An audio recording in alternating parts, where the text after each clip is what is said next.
Recording. I'm gonna make you the co-host in 2 seconds. Okay. My phone is acting wacky, so. What the hell is up with, why can't it go to my other account so I can be on this? Right, so, okay, we'll get started. Welcome. It's our Monday, April 19th caucus of the Albany Common Council. It's our caucus prior to our main meeting.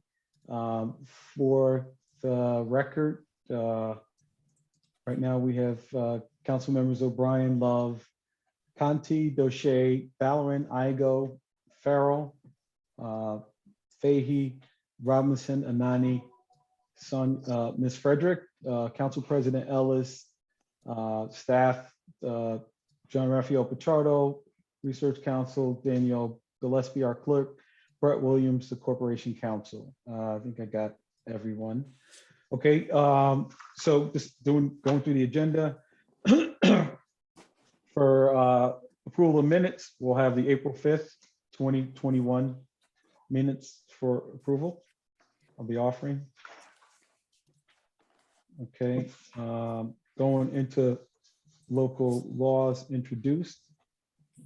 We'll have local law K by Mr.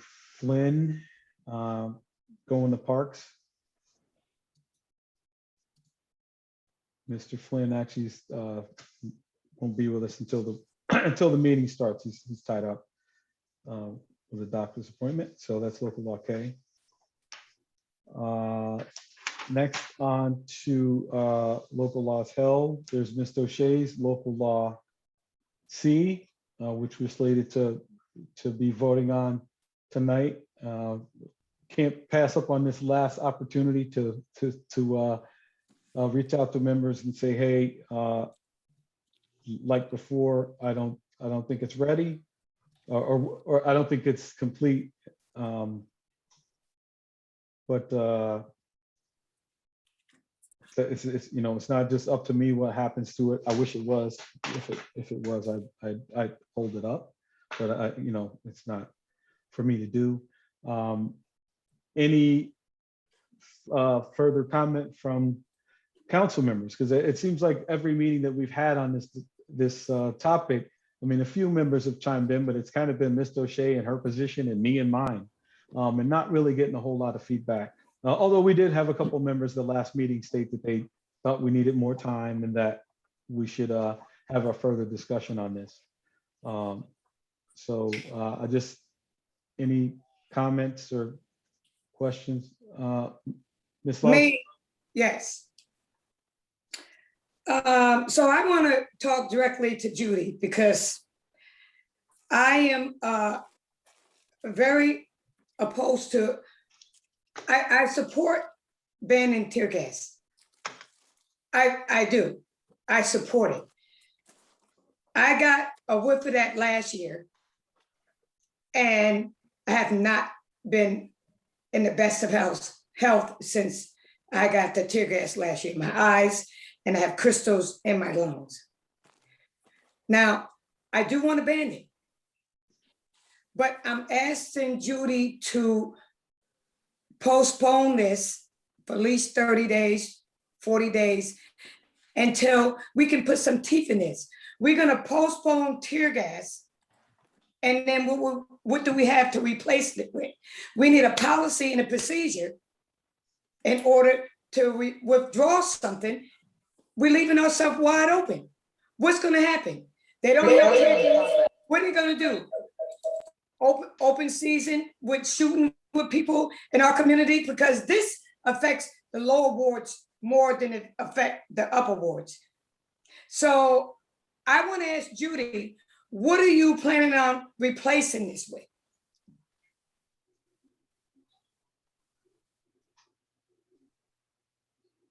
So it's not a matter of what I'm going to replace it with.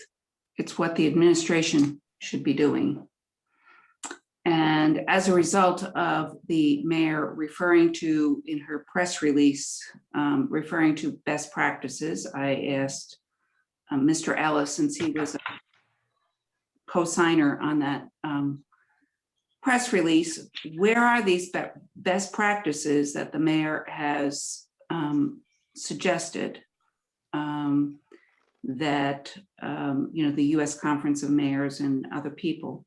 I've gotten no response to that, but I did go to the U.S. Conference of Mayors website myself, and and they have an entire report on police reform and racial justice. That report also refers to another report on mass gatherings and dealing with mass gatherings and lessons learned. And it was very interesting because the mayor and Mr. Ellis and Mr. Shanavar in their press release basically say, well, we don't have anything else.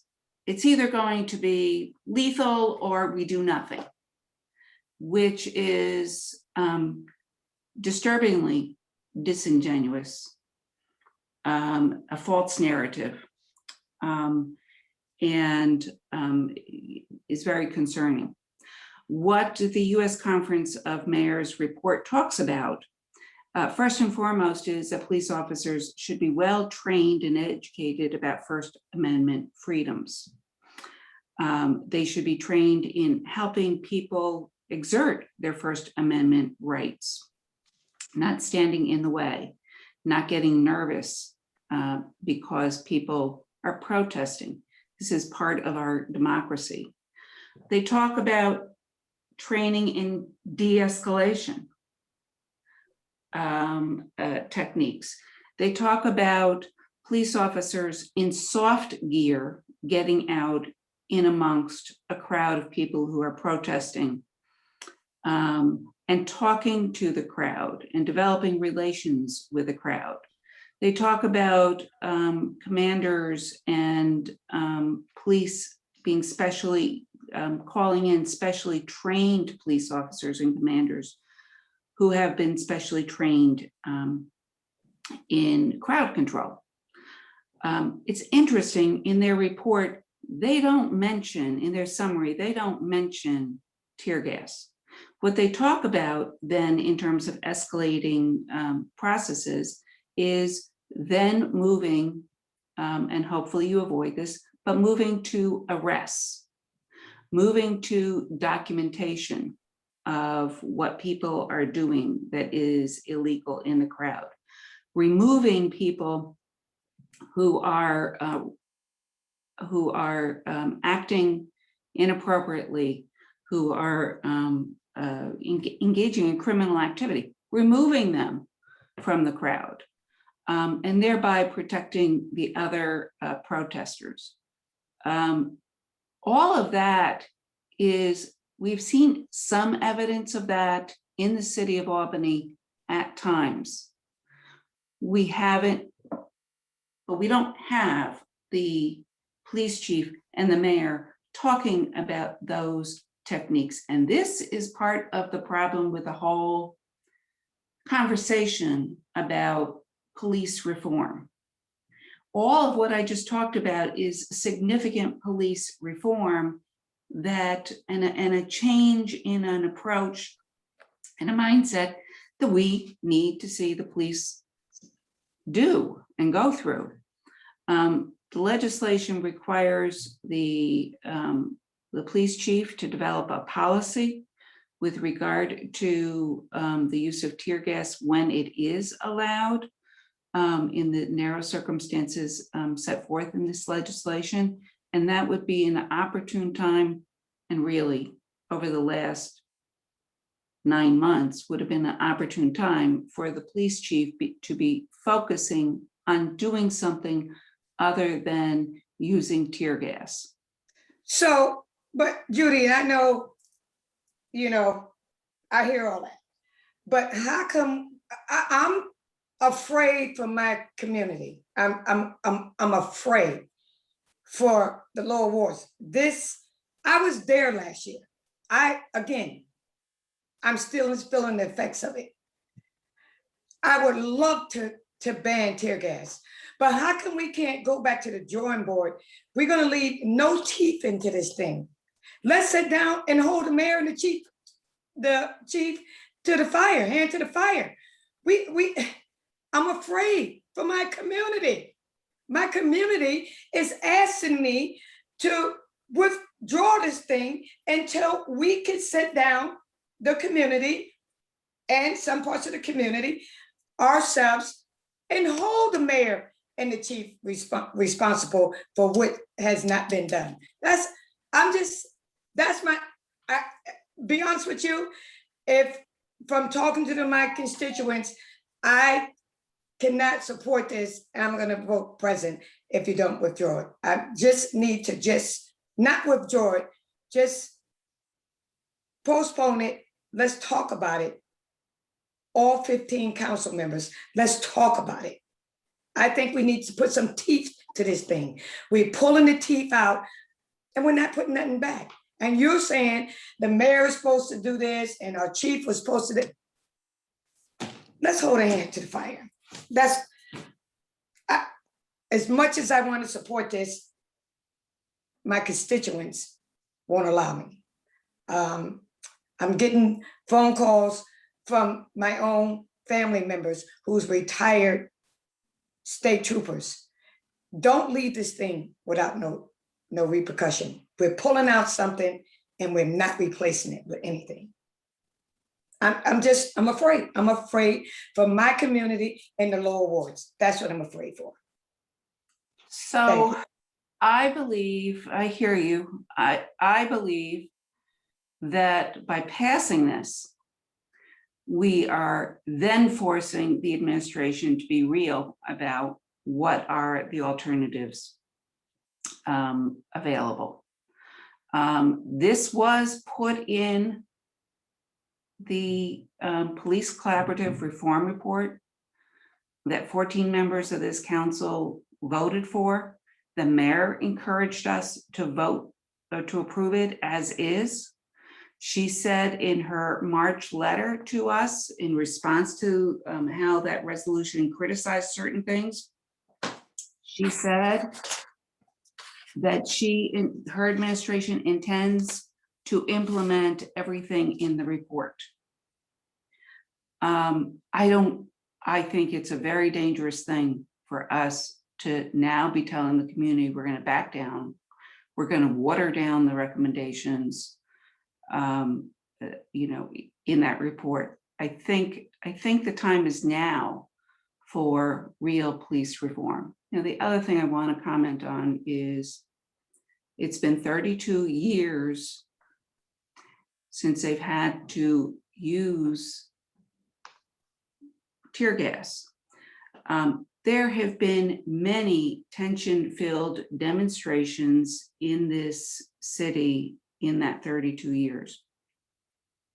In addition, in 1976, 10,000 students came to Albany to protest increases in tuition, the institution of tuition at the City University of New York, and increased tuition at SUNY by like a third, something a lot of students could not afford.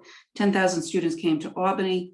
About 200 of them went up the Capitol steps and crashed through the Capitol doors. There was no tear gas used. Last year, we had two very significant tension-filled demonstrations at the Capitol with Oath Keepers and Proud Boys, etc. Tear gas was not used. Tear gas has not been used, and I think that we need to hold the mayor's feet and police chief's feet to the fire and say, you are using this discriminately in communities of color against people, against predominantly people of color, and that's unacceptable. Thanks, Ms. Doche. Can I just, not meaning to cut you off, just that it's Mr. O'Brien, then Mr. Conti, then Ms. Farrell. Well, I agree with Councilwoman Love. I think she's made an excellent suggestion. And I think it's unfair to characterize what Councilwoman Love said as backing down or watering down. I think if anything, she's looking to do exactly the opposite, to put real meaning into a long-range piece of legislation which does educate the police, which does require the mayor and the administration, the police chief, to come forward with better planning. And I also note that late this afternoon or early this evening, Councilmember Farrell didn't reduce it to legislative format, but made some excellent suggestions. She had, like all of us, none of us is opposed to limiting the use of tear gas. I think that's exactly what everybody who has concerns about this particular legislation as it's written want to do. We want to limit it. We want to make it smart.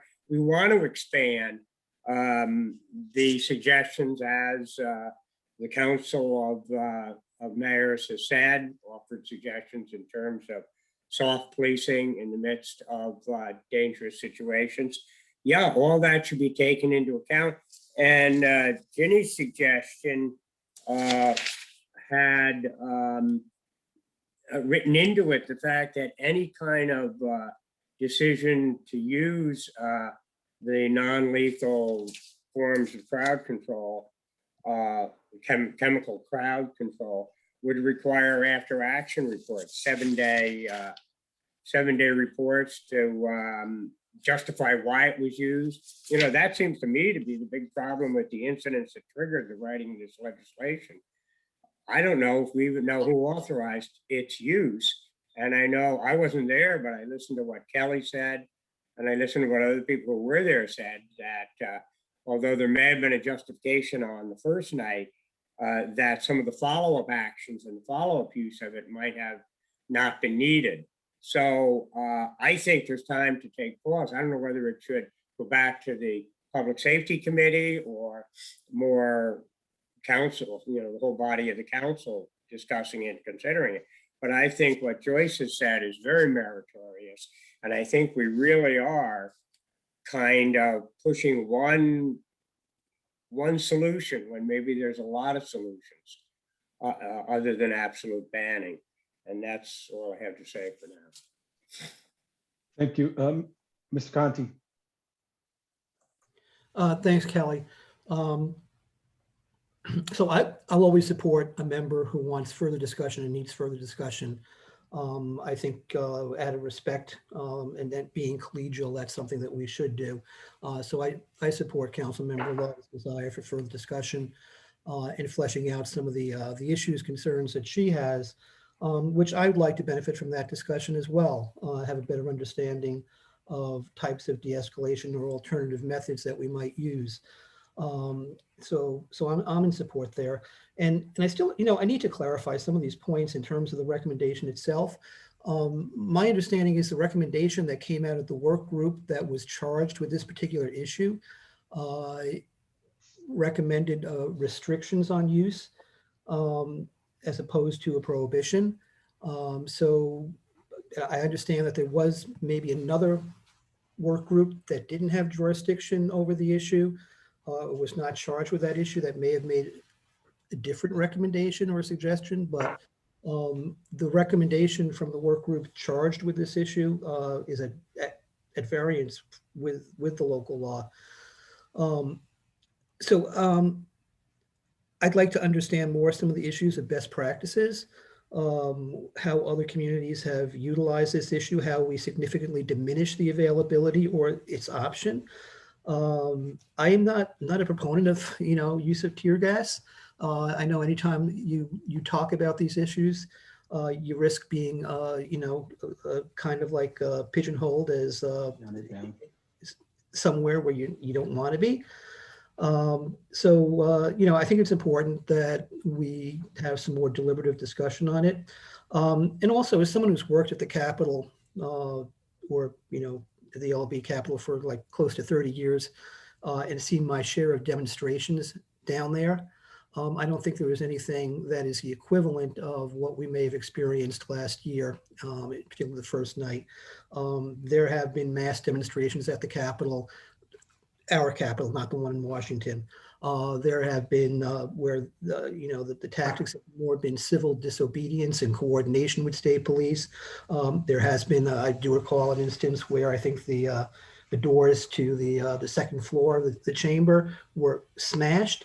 But those are all situations where tear gas would never, ever enter the thought as a way of handling a situation in those situations down there. So I think there's some, we got to look at the equivalency of some of these issues before throwing them out a little bit. Great deal of respect for Judy, but I just disagree with using that as an analogy. But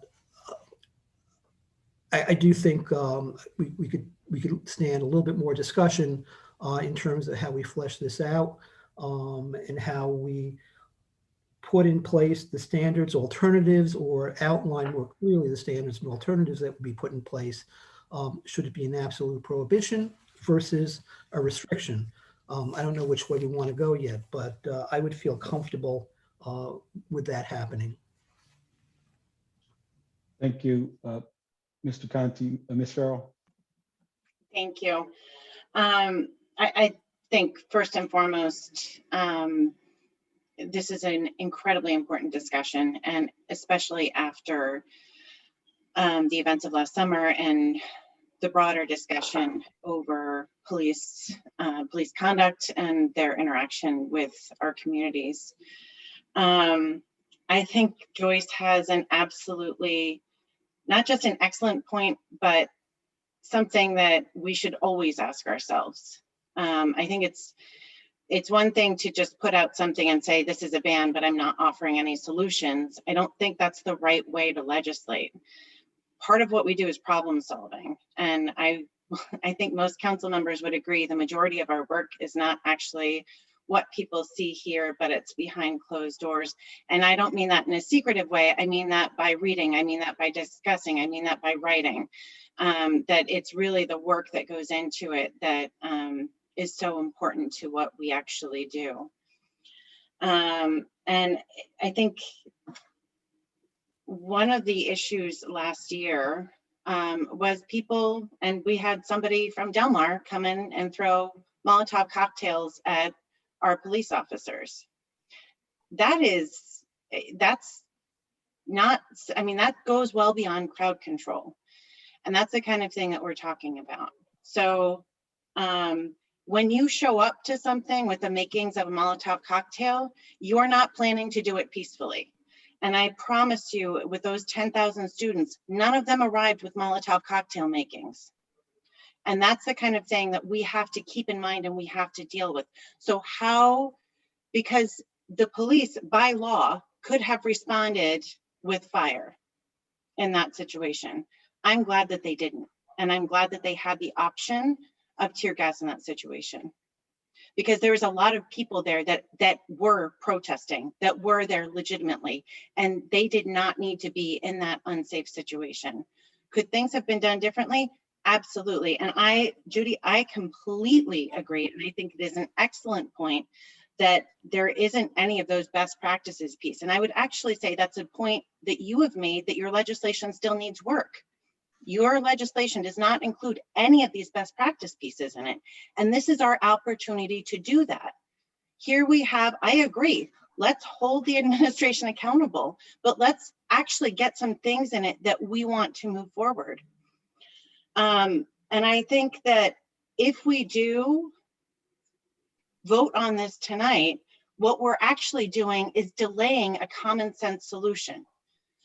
Instead of, we can work on this a bit further, we can include things like having those best practices in there with a timeline to say, this has to be done by this point. And I personally think that it's actually an innovative and important idea to have different practices by the police have an immediate trigger where a report, a justification on use, a report with very specific things in there is then given to an oversight. There's options for oversight. The one that I put forward was the Public Safety Committee that could actually respond and say, we're going to take this piece out. You cannot use that anymore for tear gas. We have other groups too. There's the CPRB.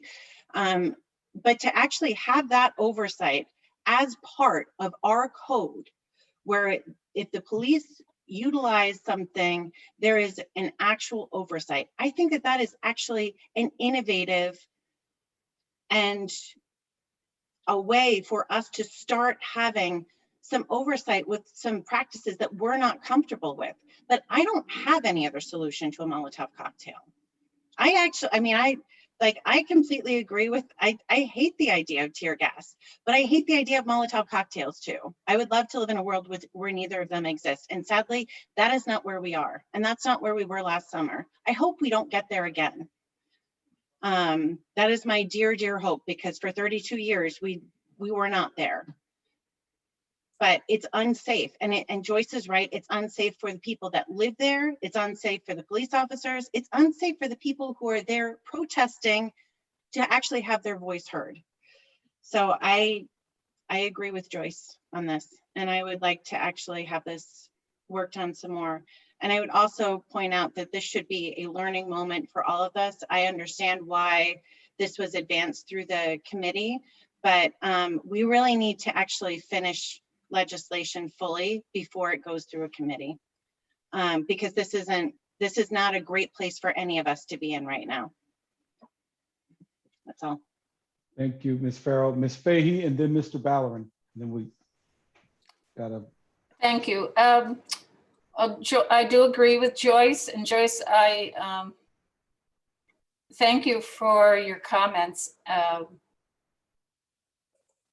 I think they're very powerful. I do agree that we need more time on this. I think I've been saying that in when I've spoken up in caucus about this, after I had listened to the public safety meeting. I felt right from the start that this is an extremely serious piece of legislation. And as Ginny's been saying, as Richard's been saying, it really does deserve more discussion. And I want you to know, Judy, the more, because this is such a really critical piece of legislation. I've done tremendous research myself. Tear gas is horrendous. The more I read about it, it's completely unregulated. It is sent out in different strengths. There's all kinds of long-term effects that people are having from it. So I have, there's no denying that it is a terrible thing that has to be stopped. But we have to look at the alternatives in a real way, in a complete way. And I think that what Joyce is suggesting, additional time, further discussions with APD and the administration and others as well. I think we should be demanding that our state and federal government look more closely as to why we regulate everything in this country, but we don't regulate tear gas. They have to look at these quote unquote less lethal weapons. And we have to come up with alternatives. We have to look at what's being done elsewhere. There are other methods being used, but we haven't had that full discussion. So, so I agree with Joyce that we need to hold this legislation and look at it much more closely and carefully. Thanks.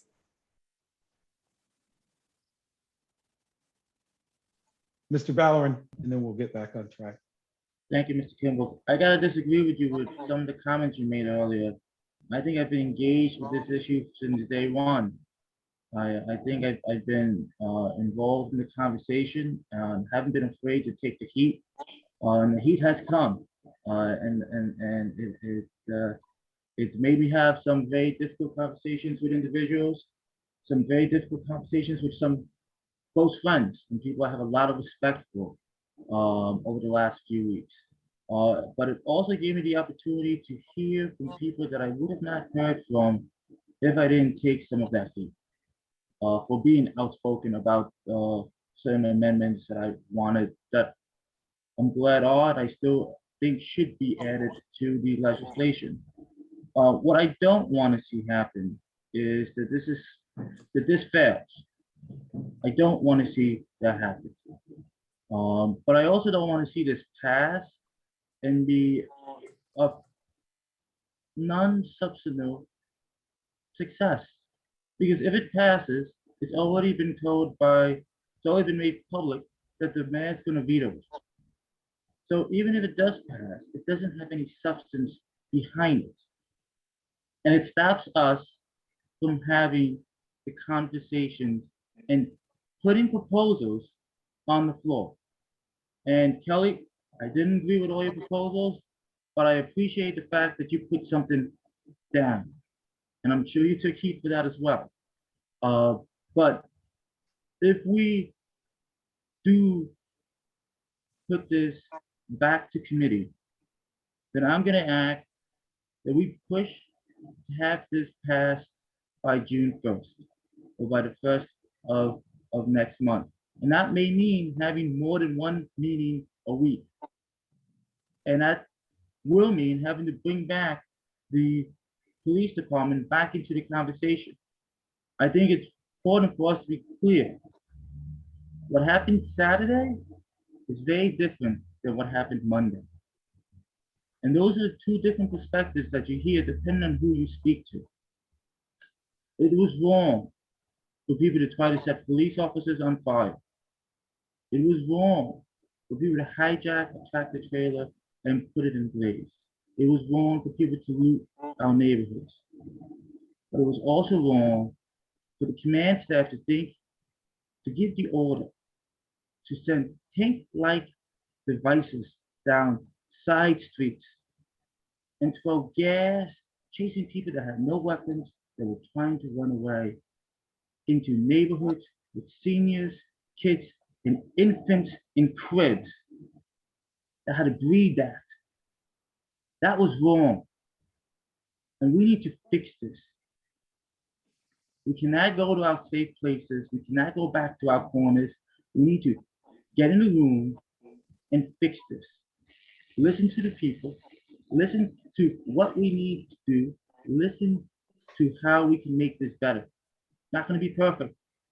I also don't think we can use the word, I personally don't think we can use the state's definition for riot. I think we need to be very specific, very, very specific, because it is not right. It is not right that certain individuals or certain entities say one thing is a riot, but another thing is not. And that is why people don't have faith. That is why people don't trust the system. So we need to take that in. And anything that we put in must be very, very specific, very, very clear, so that we don't have a situation ever again in our city where command staff thinks it's okay to send tank down our streets. So I hope we move this back to committee. I hope we have an intense conversation over the next 30 days. And I hope we pass this once we have that intense conversation. And we've done it. We passed local OJ, and when we started those conversations, they were tough. They were tough, and they took time. But it passed with unanimous consent from the committee, and in January, it passed 11-0. No, 14-0. 14-0. Veto proof. So let's do the hard work. And let's put our thoughts out there. Because I don't want to have discussion for discussion. I want to fix this problem. Thank you. Thank you, Mr. Ballerin. So, and again, I want these restrictions. I think we can do better and come up with something. So with all of what we just discussed, so I'm not doing this. It's us making this decision. Just a show of hands, who wants to have more time and work through this. And it wouldn't be a meeting of the Public Safety Committee. It's going to be the whole council, because this is an issue that we all have to. I can't. Okay, 1, 2, 3. Wait, I'm sorry. What are we raising hands for? Whose desires to go back, well, not go back to the drawing board, but to have a further discussion on this, okay? Kelly, can I just, so I'm listening to everybody and I'm really, really struggling with this. And I want to respect people and their desire to go back to the drawing board. I think that I've been very clear with people who have talked to me about a desire to modify this, to come up with language that addresses many of the concerns and honors the recommendations in the report. I had a conversation with Mr. Ballerin over the weekend, and I said, somebody needs to put language in front of me, and Kelly, I appreciate the fact that you gave it a try. But the vagueness and the subjectiveness of the use of the term riot is problematic. I'm also very mindful that I've been hearing from a lot of people, a lot of my constituents, a lot of other people, that they want this ban. And there's also the aspect of it that I'm the prime sponsor. Go back to committee, it's not I don't necessarily, control the product then. And then it has my name on it, potentially with a result that I'm not comfortable with. I am comfortable with the legislation as written, and part of that comfort comes from knowing that there are a lot of ways of doing things, and tear gas, when used, is not a great answer. Didn't solve things on May 30th or whatever that was, last year. It took care of one problem and it moved the violence elsewhere. And I think we have to look at that. So my gut is, while I don't want to be disrespectful, I think that the public deserves an up or down vote on this particular piece of legislation. And then people can, if it goes down, then people can work the problem, and continue to, come up with whatever alternatives. But I am very concerned about some of the police chief and the mayor's comments with regard to the continued justification and my concern about not honoring the process, not honoring the report, not honoring the work of the people. And I do need to address Mr. Conti's comments. One of the recommendations out of one of the work groups was restrict the use of tear gas in heavily populated, dense neighborhoods and look for safe and effective alternative measures. And the other one, specifically established as a goal, eliminate the use of tear gas and decrease the militarization of the police force. And specifically stated as strategy, ban the use of tear gas. I don't know what could be clearer. And decrease the use of military style weaponry by the Albany Police Department.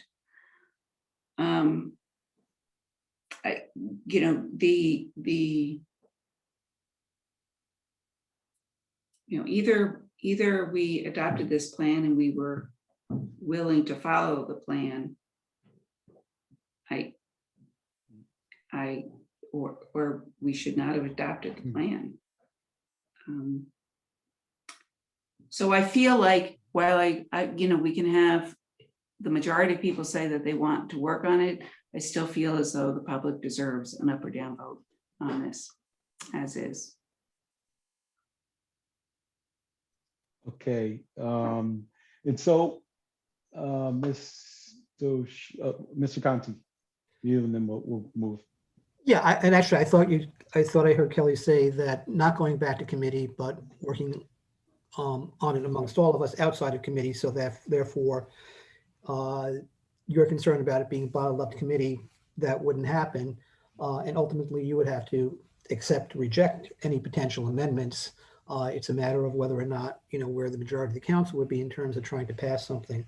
So I just, just wanted to lay that out. Again, and going back to the recommendation, if you have two conflicting recommendations, and one came out of the committee or the work group that was specifically charged at looking at general orders and made one recommendation, and the other recommendation came out of a committee that wasn't charged with the issue, and I have to go back and read what they actually said, but it says talk about establish a goal. I don't, you reconcile it by going with the work group that was charged with the responsibility for looking at the issue, or you adopt both recommendations which are conflicting maybe, because they're both in the report. So you got to resolve it in some way. I'm not sure how you do it. But again, I think the working on, I think some of the issues, the recommendations or the consideration put out begin to flesh out. They need to be fleshed out, which we can do over, the next few weeks, and have something that has strong, hopefully unanimous support. And I think that's a reasonable effort. Ultimately, as sponsor, the sponsor still controls what happens as far as amendments or not. So I think that's a consideration. There are such things as a hostile amendment. I mean, people can make an amendment on the floor to my legislation, right? Yeah, but I think we try to work through consensus and everything. They're hostile amendments. A motion can be made to table it tonight. Motions to table are not debatable.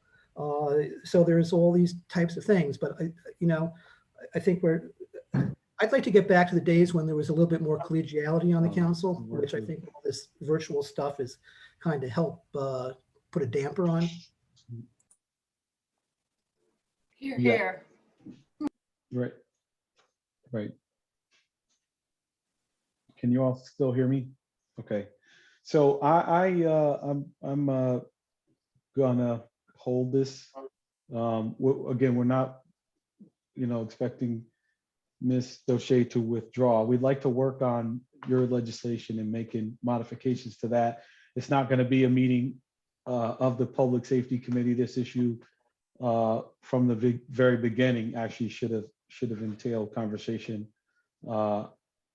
amongst all of the council members to come to these decisions, because in the end, we're responsible for our residents. We're responsible for the police department that are our employees, and we're also responsible to property owners who may, end up suffering in this also. And I think a lengthier conversation is what we need. So I'm going to hold it, and we're going to have to schedule a meeting of the council to take this up. And I agree with Mr. Ballerin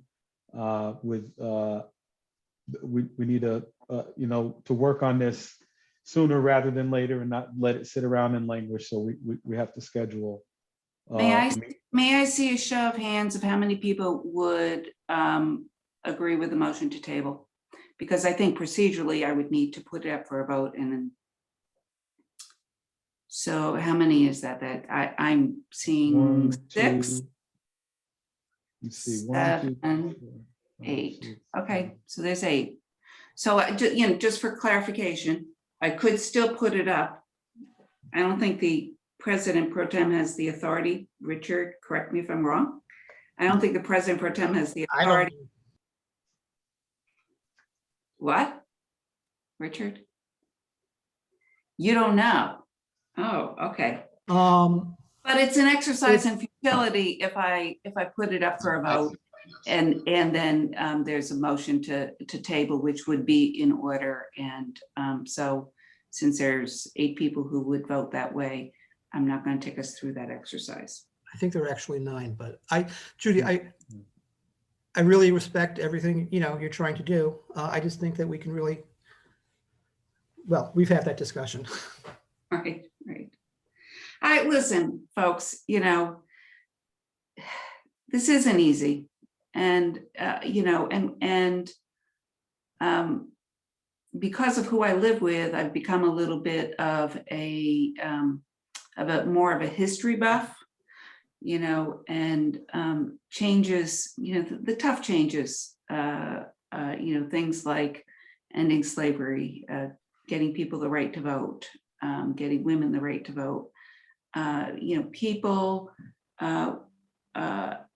were very concerned about those kind of significant changes. And you know, it can be scary, but sometimes I think making the change is worth it. And so, you know,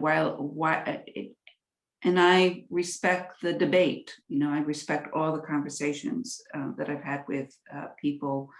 And, you know, while I speak strongly, I'm still listening and processing, et cetera. So thank you all. Okay, thank you. So that will be holding on local law C. Next, local law J by Mr. O'Brien. We'll be voting on that. That's number 9 under local laws. Next on to ordinances. Where am I here? Looking through ordinances on to resolutions.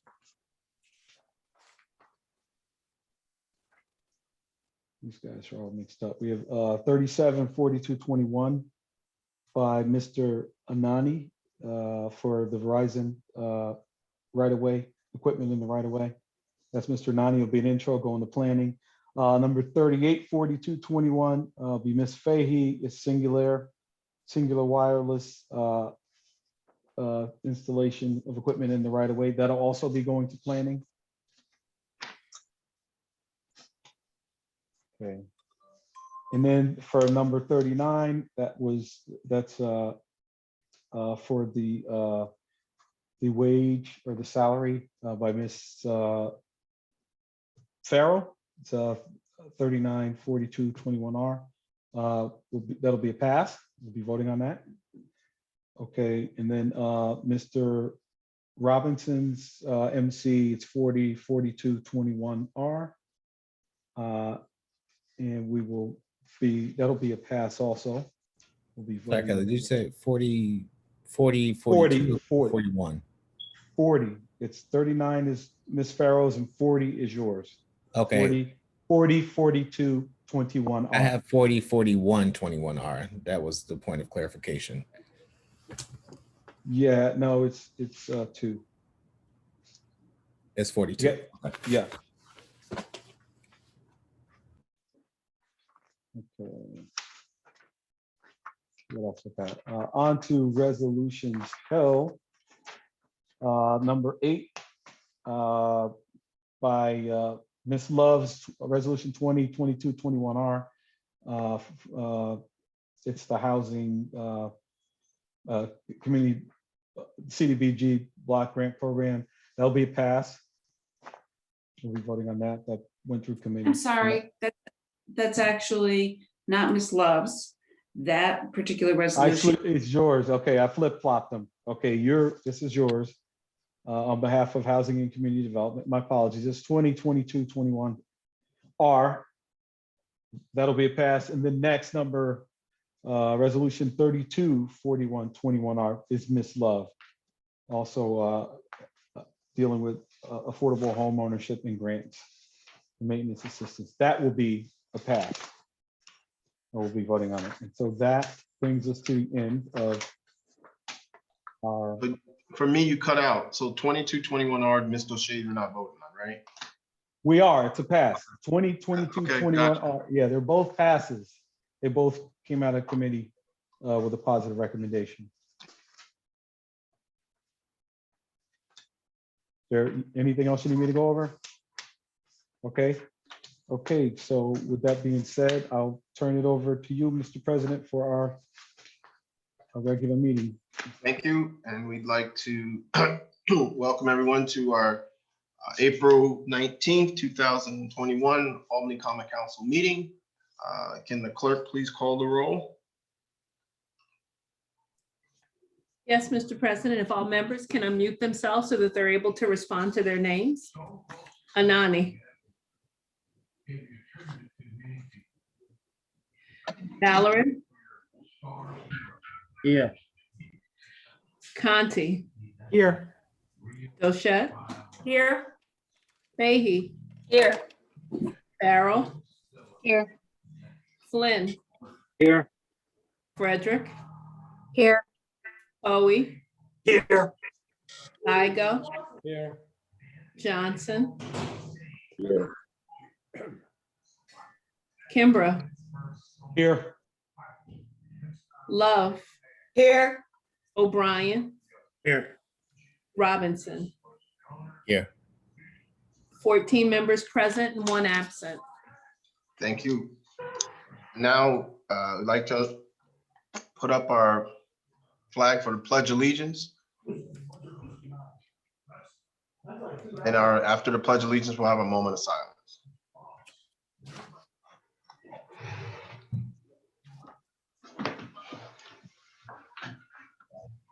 I pledge allegiance to the flag of the United States of America and to the republic for which it stands, one nation, under God, indivisible, with liberty and justice for all.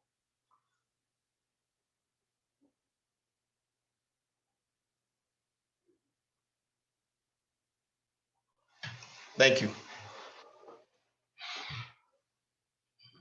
Now we move on to the next item on our agenda, which is our public comment period. Because of the number of extensive comments that need to be read and people might speak publicly, and we want to hear as many as possible, and our public comment period is only an hour long, so we shorten it to 3 minutes. In that process, 3 minutes, you can speak on any topic, any subject you wish, and when you speak, you have to present your name and address for the record, and we will be civil and listen. At this time, council members cannot respond to you. At this time, council members cannot answer any of your questions. It is for us to listen to you. And council members, if they choose to do so later on in the agenda, they will respond. But I'll say it again, once again, public comment period, council members cannot respond to any questions or any statements. They can choose to do so if they feel free to do that at another point in the agenda tonight. And once again, you have 3 minutes. I will be keeping time. I will give you a 1 minute warning. When you get to 2 minutes, I'll say you have a minute remaining. And we're doing that because we want as many people, we want to hear as many comments as we can in our public comment period time. So with that being said, can the clerk please call the first speaker? Andrea Kosick is the first speaker that we have signed up for tonight. Andrea Kosick, are you with us?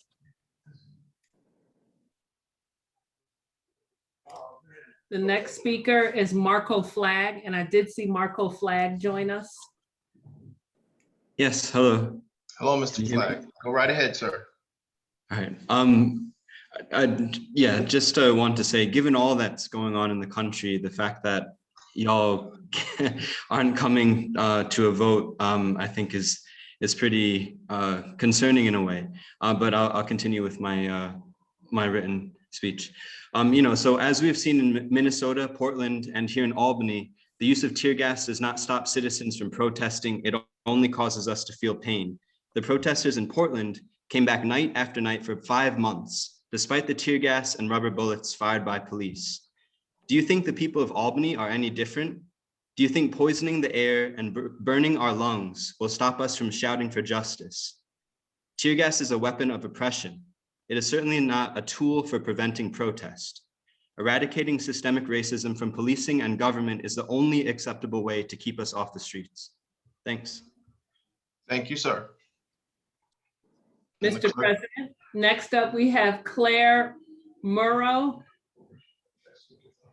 Is Claire Murrow with us? I don't see Claire Murrow. Mariana Vasquez Creed is also signed up. Next up, we have Karen Strong, who was with us, I did see. Okay. Hello, thank you. Tear gas is a banned Ms. Strong, Ms. Strong, for the record, you have to state your name and your address. Okay, thank you. Karen Strong, I'm on 162 Chestnut Street. Thank you. Tear gas is a chemical weapon that's banned in war, yet we used it in our city's Black and brown neighborhoods. Last year when the community was outraged that another unarmed Black man was killed by police. This is unacceptable. There's no place for tear gas in the city of Albany. And I call on the council to pass local law C, and disappointed that we're putting it off longer, because this is not, as tools of war that are banned in war should not be used on city residents protesting for justice. Thank you, Mrs. Strong. Mr. President, next up, we have Ivy Morris, who I did confirm is with us. Okay. Ms. Morris or Mr. Morris? Yes, you're unmuted. Go right ahead. State your name Thanks. and address for the record, please. Thank you so much. My name is Ivy Morris. I reside at 23 Wilbur Street, Albany, New York. Wanted to thank the council tonight for the opportunity to speak in regards to the tear gas legislation. I stand in support of the original tear gas bill submitted by Councilperson Doche, which bans all use of tear gas in urban settings. After hearing Councilperson Ballerin explain his amendments, which would allow tear gas to be used in hostage situations, and Councilperson Kimbrough's amendment to allow tear gas to be used in smaller groups defined by APD as riots, I still believe that the use of tear gas should be banned with no amendments, full stop. As a resident, I say this as a resident of the South End, and I experienced the tear gassing last summer in response to the George Floyd protests at South Station. To say we were traumatized is an understatement. In the days that followed, the children and the people who have breathing issues in our neighborhood were experiencing the residual effects of expired tear gas usage. Based on APD's response to the situation, in my opinion, they have shown the community that they cannot be trusted to use reasonable discretion when interacting with South End residents going forward. Case in point, last Wednesday at the South Station, where community members were exercising their civil rights to protest the killing of Black and brown people, again, by police. They were met with more violence and no effort to de-escalate. I reiterate my first point. Tear gas, rubber bullets, and armed vehicles are weapons of war, as the person before me said. If APD is not at war with the community, then banning tear gas would be a good step, a first step toward true police reform and begin to heal the historical trauma over police communities have endured for centuries. Thank you so much. Thank you, Ms. Morris. Can the clerk please call the next speaker? Margaret Uhald is signed up to provide live public comment. Ms. Uvalde. Okay. Are we moving on to Abby Harris? Because Abby Harris is the next speaker that signed up to provide live comment. I'm here. My name is Abby Harris, and I'm at 204 Lancaster Street. And I want to say we should do a full ban of tear gas. It is a chemical agent of warfare that has been banned by the Geneva Convention. It's completely unethical and immoral to be using it on the residents of our city. It causes permanent damage. It is disabling, and it shows the rise of white supremacy that we're okay with using it on our Black and brown communities. Thank you. Thank you. Clerk, please call the next speaker. Next up, we have Anita Thayer. Good evening. I'm speaking tonight in support of adoption of local law C. I'm very disappointed in the previous discussion. This has been on the minds of the people of Albany since a year ago when tear gas was first used on the streets of Albany. It has only been 34 days since this body, the Albany Common Council, adopted the Albany Policing Reform and Reinvention Collaborative Report, containing a multitude of recommendations aimed at eliminating structural racism and bias in city policing. Two of the collaborative's working groups recommended address the issue of tear gas. The Police Department Functions Working Group recommended the elimination of the use of tear gas and the decrease in the militarization of the APD. The Policies and Standard Operating Procedures Working Group recommended that tear gas not be used in populated neighborhoods and recommended that the police identify alternative methods of the dispersal of large crowds. These two recommendations can be read as consistent. The introduction of local law C is the first recommendation of the collaborative that has come up for consideration by the Common Council. For those of us truly committed to the reinvention of policing, the hostile reaction to local C by individual council members and our citywide elected leadership is far from encouraging. It is absolutely clear from listening to the public's discussion of local law C, whether you listen to the public comments at the Public Safety Committee meeting or the prior Common Council discussion, that we do not agree, that the community has spoken with one voice and with one message. We do not agree that the use of tear gas from AP and rubber bullets, and we agree that these weapons should be removed from APD's toolbox, ASAP. We have not heard any resident voices in opposition to this proposed ban. You have 1 minute remaining, Ms. Thayer. The opposition by our elected leaders to local C is disrespectful to the months of work by the members of the collaborative and to the residents of the city of Albany who have taken time to make their opinion about tear gas known to their representatives. Our police department should be engaged in proactively protecting our right to protest, our right to express righteous anger, and our right to advocate for changes in policy or engage in other First Amendment activities. And APD should not be focusing on how to curtail our First Amendment rights. Thank you. Thank you, Ms. Thayer. I'm sorry, Mr. President. I don't believe Ms. Thayer stated her name and address for the record. Okay. Thank you for catching that, Ms. Thayer. My name is Anita Thayer, Thayer. I live at 196 Mount Hope Drive, Albany, New York, 12202. Thank you, Ms. Thayer. Thank you, Madam Clerk, for catching that. Thank you so much. No problem. Next up, we have Rashida Pierre Leggard, followed by Brittany Stebbins. I don't see Rashida. Is Brittany Stebbins with us? I don't see that name either. The next two that we have signed up are Corinne Carmeli and Kevin Wise. Corinne Carmeli and Kevin Wise. Hi, my name is Karen Carmeli. I live at 52 Morris Street in Albany. I'm an Israeli citizen and a resident of Albany as well. And I was struck by the mayor, the Common Council president, and the city treasurer's statement on April 16th.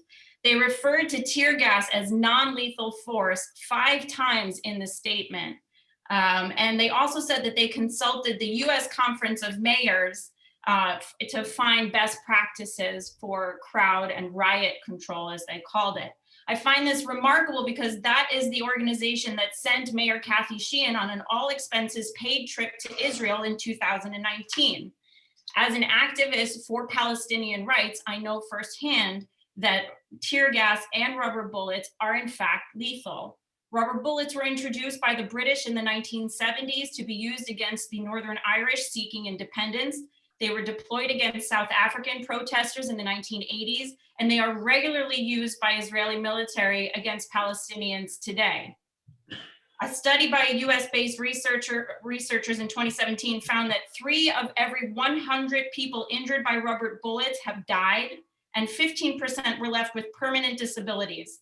Last week, a 14-year-old boy, Izzat al-Din al-Bach, lost an eye when he was struck by an Israeli rubber-coated steel bullet. And I stress that these are not bullets that are entirely made of rubber. They are steel bullets covered in rubber.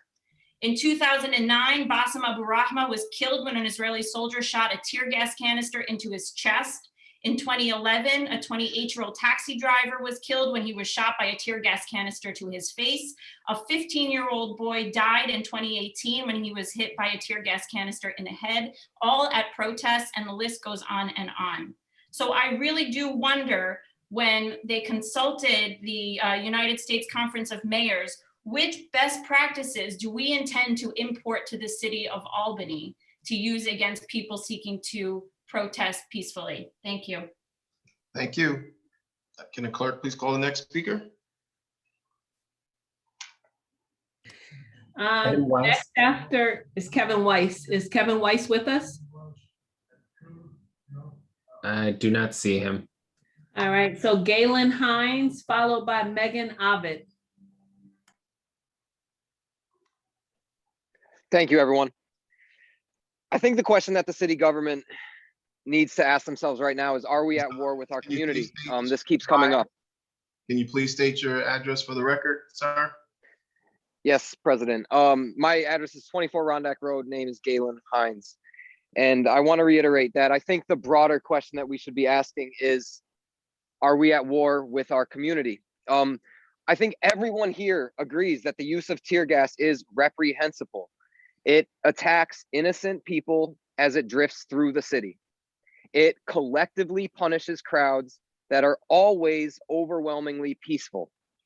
As has been mentioned, almost a century ago, it was deemed that tear gas was too terrible of a weapon to be even permitted in times of war. It's too terrible for war, but it's just right for Albany's city streets. But even still, if we can persuade you now to ban tear gas, I have no confidence that you won't replace it with something equally grotesque. That is why when we finish sorting out what weapons the police force are and aren't allowed to use, we might want to shift the conversation and ask ourselves, why are we turning weapons against our community in the first place? We brought cardboard signs and vigil candles, and the police brought weapons of war. We didn't ask for this. This wasn't a tit for tat sort of thing. These weapons were not deployed in self-defense. They are strictly deployed to intimidate our community into fearful compliance. The previous speaker brought up Northern Ireland and the United Kingdom and Great Britain, and that just seems so relevant right now. So to the mayor and to the Common Council, the police force, all of you, I urge you to remember your obligation to serve this community. So please, as you consider this measure, keep in mind the broader and more meaningful choice that you face day in and day out. Will you commit to compassionate service of this community, or will you remain committed to a war against it? And that's all that I have. Thank you. Thank you. Can the clerk please call the next speaker? We have Megan Ovid, followed by Matthew Todd Bush. Is Megan Ovid with us, or Matthew Todd Bush? Megan is here. Okay. Good evening. My name is Megan Ovitt. I reside at 382 Broadway, Albany, New York. I am here to voice my opinion and concern on Local Law C. I am 100% in favor of the complete ban of chemical weapons and rubber bullets in Albany. The amendment that allows certain circumstances for its uses is unacceptable and neglectful of the harm it causes to the surrounding community. Chief Eric Hawkins and the Albany Police Department had an opportunity to collaborate research, and develop a safer, more effective de-escalation procedure. They failed to take this opportunity to reform their practices. Instead, they conducted a presentation about the makeup and side effects of chemical weapons any one of us could have Google searched. They lacked critical thinking, innovation, and empathy in their response to this issue. This was an opportunity to take the concerns of the community they serve and to lead by example in transforming violent and harmful de-escalation tactics. To use these kinds of weapons against protesters who are expressing decades of generational trauma that police departments and the criminal justice system as a whole inflicted is revolting. The protests were initiated by police brutality, yet police use brutal force to address these protesters. That should never be acceptable. One of the solutions Chief Eric Hawkins and the police department gave to Common Council and the Public Safety Committee that meeting was a louder sound system. Although confirmed by a Common Council member, no announcements were made prior to the deployment of tear gas. Therefore, I am utterly dissatisfied with that resolution. I, as a citizen of the city, call on Common Council to push forth this legislation without the amendment. I then call on Mayor Kathy Sheehan to enact. Thank you all for your time. Thank you. Can the clerk please call the next speaker? We have Matthew Todd Bush, and I can see that he is here.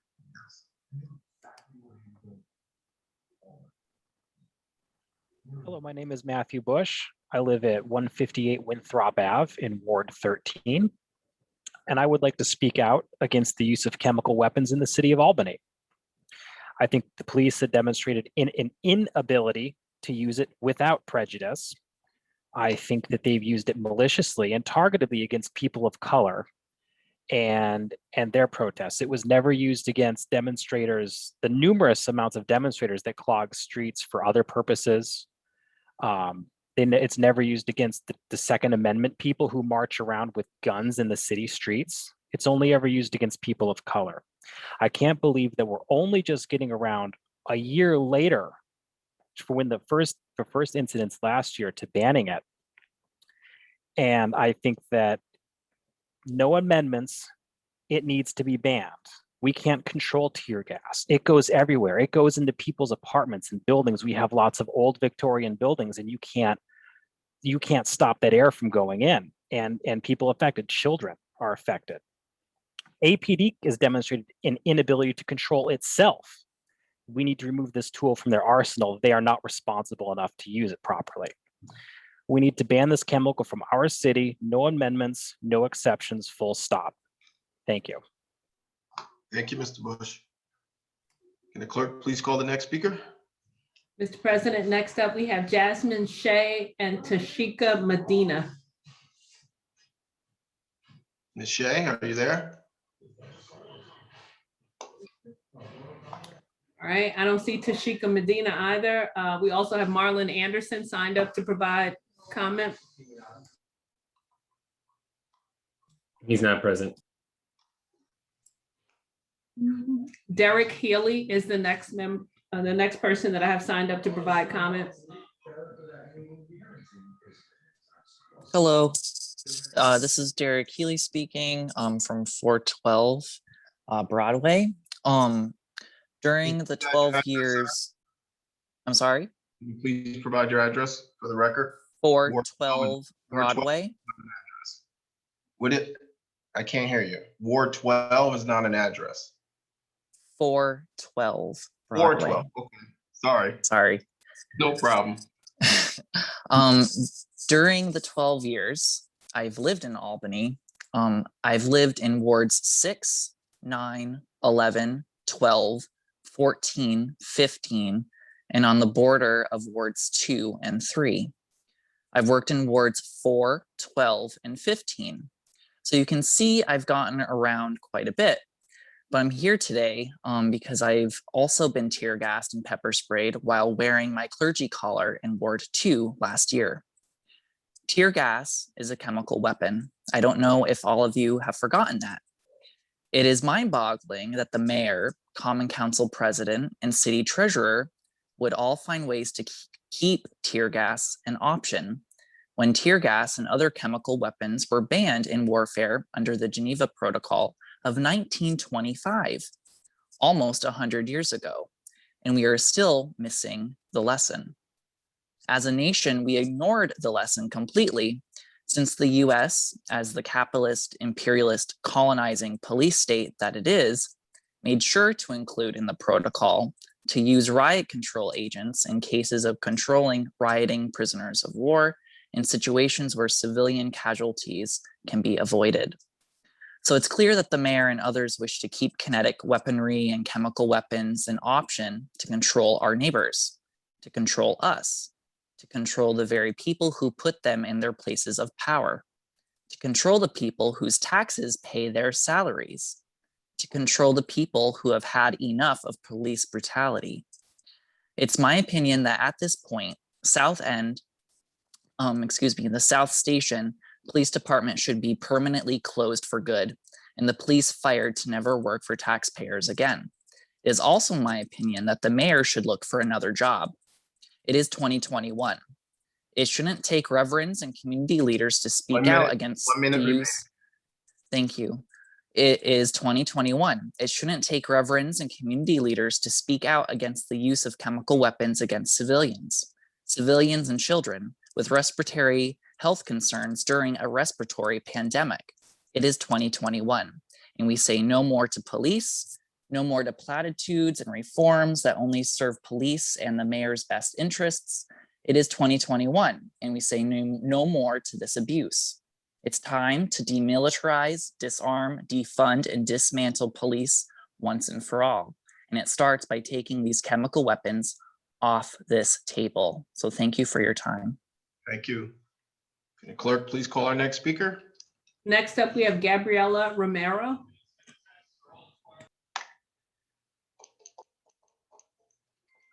Ms. Romero? Hi, my name is Gabriella Romero. I live at 490 Madison Ave, and I support the unedited, unamended version of Local Law C that bans all use of tear gas and rubber bullets. It's long overdue for our leadership to get the message that the way we see public safety must change. The people have spoken. We have protested, we've chanted, we've marched, and we've called our local politicians, and we've been screaming in the streets. And we're here tonight urgently demanding that you prevent the abhorrent violence that occurred last summer. And if this group of leaders is ready to acknowledge that police violence exists and actually wants to do something about it, then you must ban the use of tear gas and pass Local Law C unamended. Any alterations or carve-outs signals to us, the people of the city, that police brutality and police violence is permissible, that the Common Council is not ready for change, and that again, we'll sleep on an issue that we have the ability to actually change. The Common Council can do something by voting, and it's clear that we're stalling and that we're pausing that, but I'm excited to see the vote when it occurs. What does it mean when you say you're going to come up with something? What does it mean that you have to think more about it? And haven't you had time to discuss this enough? Haven't people seen the violence that has occurred? I'm deeply and really troubled at the what ifs proposed by the city's leadership in support of the use of tear gas. There's no best practice with tear gas. Let us all remember that tear gas is banned in other countries, and the use of tear gas is incredibly hard to target and predict. So therefore, by deploying it, you will affect innocent people.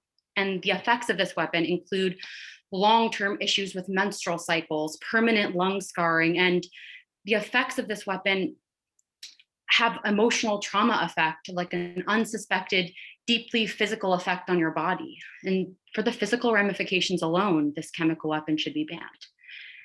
I just don't understand how you could ever justify this. I strongly urge the Common Council to listen to the people of the city of Albany. Passing Local Law C has implications beyond our city. We can be a leader in this movement, and this is your opportunity as the elected Common Council members to show that you actively listen to the community, but that you're also on the forefronts of change and racial justice. And I support the passage of Local Law C and oppose any amendments to this bill. Thank you. Thank you. Can the clerk please call the next speaker? The next speaker I have signed up is Aiden Suchak, but I don't see Aiden Suchak in. No, do not see him either. So then we have Lauren Manning or Dr. Green from the Center for Law and Justice. Hi, it's Lauren. Dr. Green asked me to read her comments tonight. She can't be here. So the center's address is 220 Green Street, Albany, New York, 12202. The Center for Law and Justice supports local law C as proposed by Common Council member Judy Duchette and opposes the amendment proposed by member Kelly Kimbrough.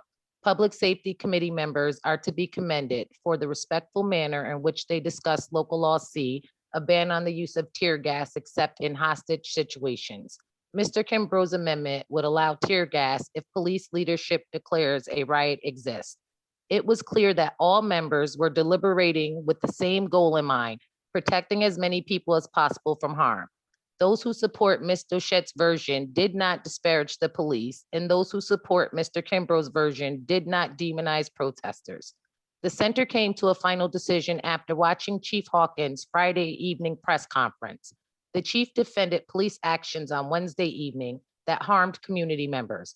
One woman suffered facial injuries after an officer grabbed her megaphone, and several people were pepper sprayed. Chief Hawkins labeled the incident a riot. He said protesters' distractions, including lights, megaphones, and name calling, constituted an imminent threat to our station. However, according to the Times Union, no protester can be seen in the video physically attacking or confronting an officer. Under Mr. Kimbrough's amendments, Chief Hawkins' application of the word riot to this incident would have permitted the police to use tear gas. Wednesday's events could have unfolded without harm had the department better anticipated possible unrest. Alternatives to tear gas already exist in the form of proper preparation and preemptive de-escalation. Just last year, the South Station building was pelted with bricks, rocks, and fireworks in the wake of George Floyd's murder. Despite that recent experience, the APD appeared stunningly unprepared for the possibility that tempers might flare during a week full of heartbreak surrounding George Floyd, Daunte Wright, and Adam Toledo. Friday's video showed that no attempt had been made to visually indicate to protesters off-limit space by, say, blocking off the South Station ramp that was wide open.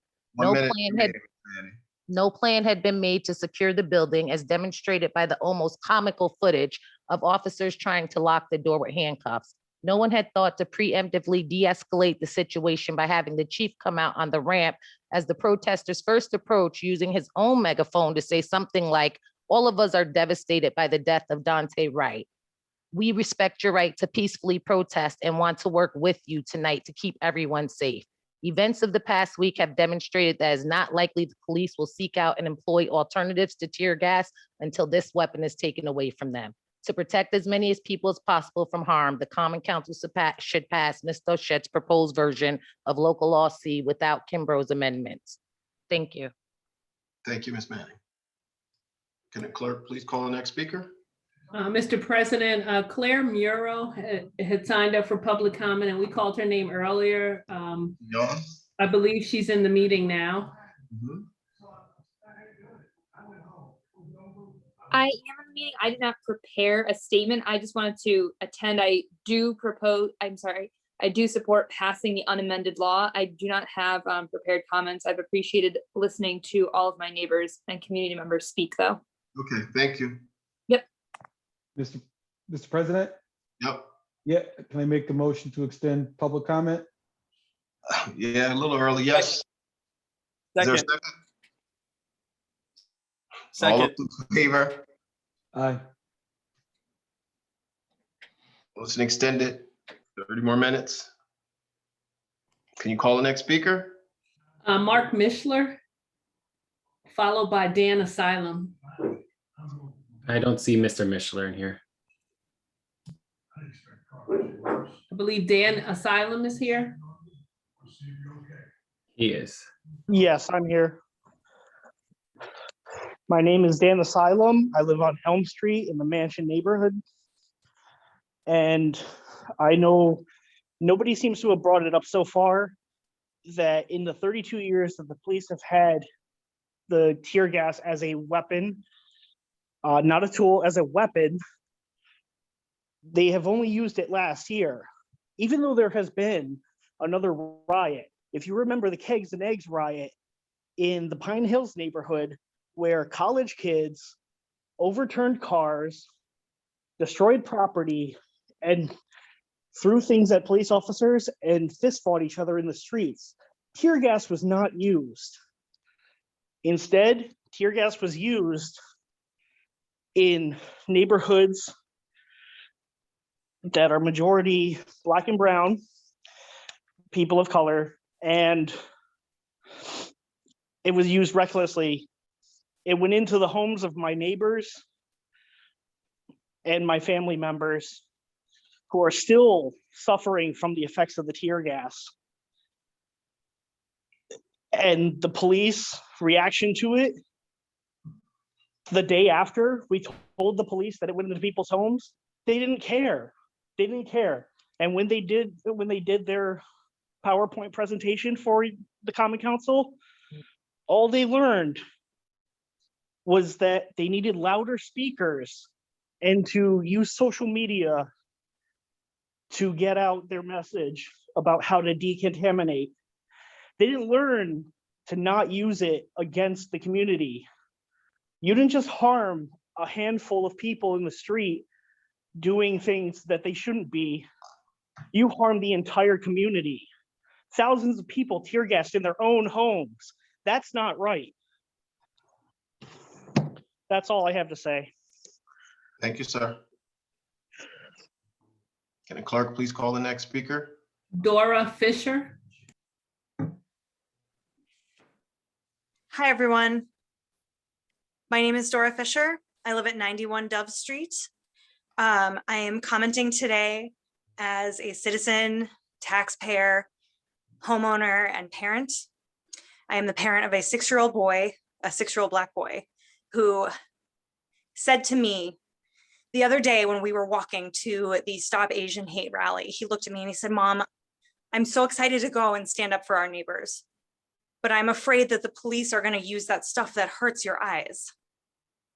What does that tell you when a 6-year-old child is afraid of expressing his feelings and his opinions and wants to speak truth to power, but is afraid of what the government is going to do to silence him?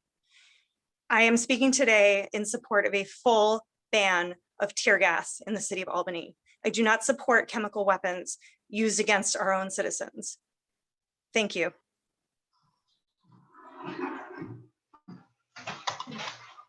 Thank you. Can the clerk please call the next speaker?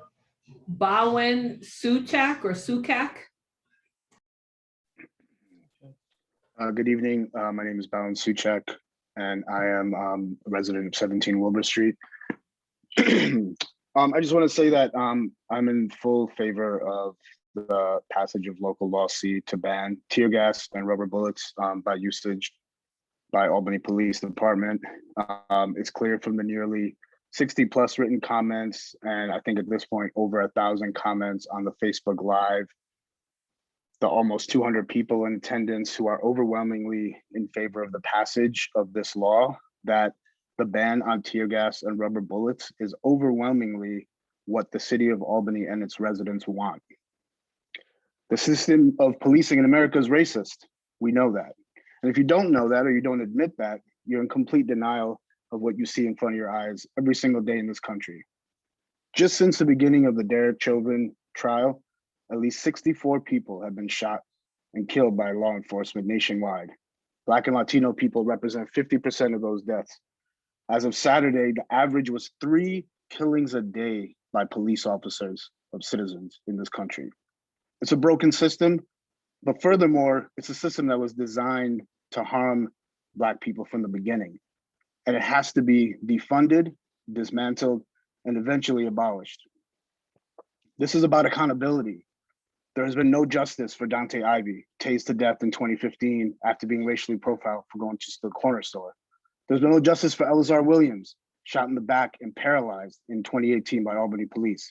Luke Deere, arrested 2 years ago for brutalizing residents on camera, brutalizing Albany residents, Black residents, suspended with pay to this day, still being paid by the Albany Police Department, no accountability. Detective Michael Fargione last year after the protests of May 30th, assaulting and fracturing the arm of Desiree Schumann and Kamani Addison. No accountability, still on the payroll. This is about accountability.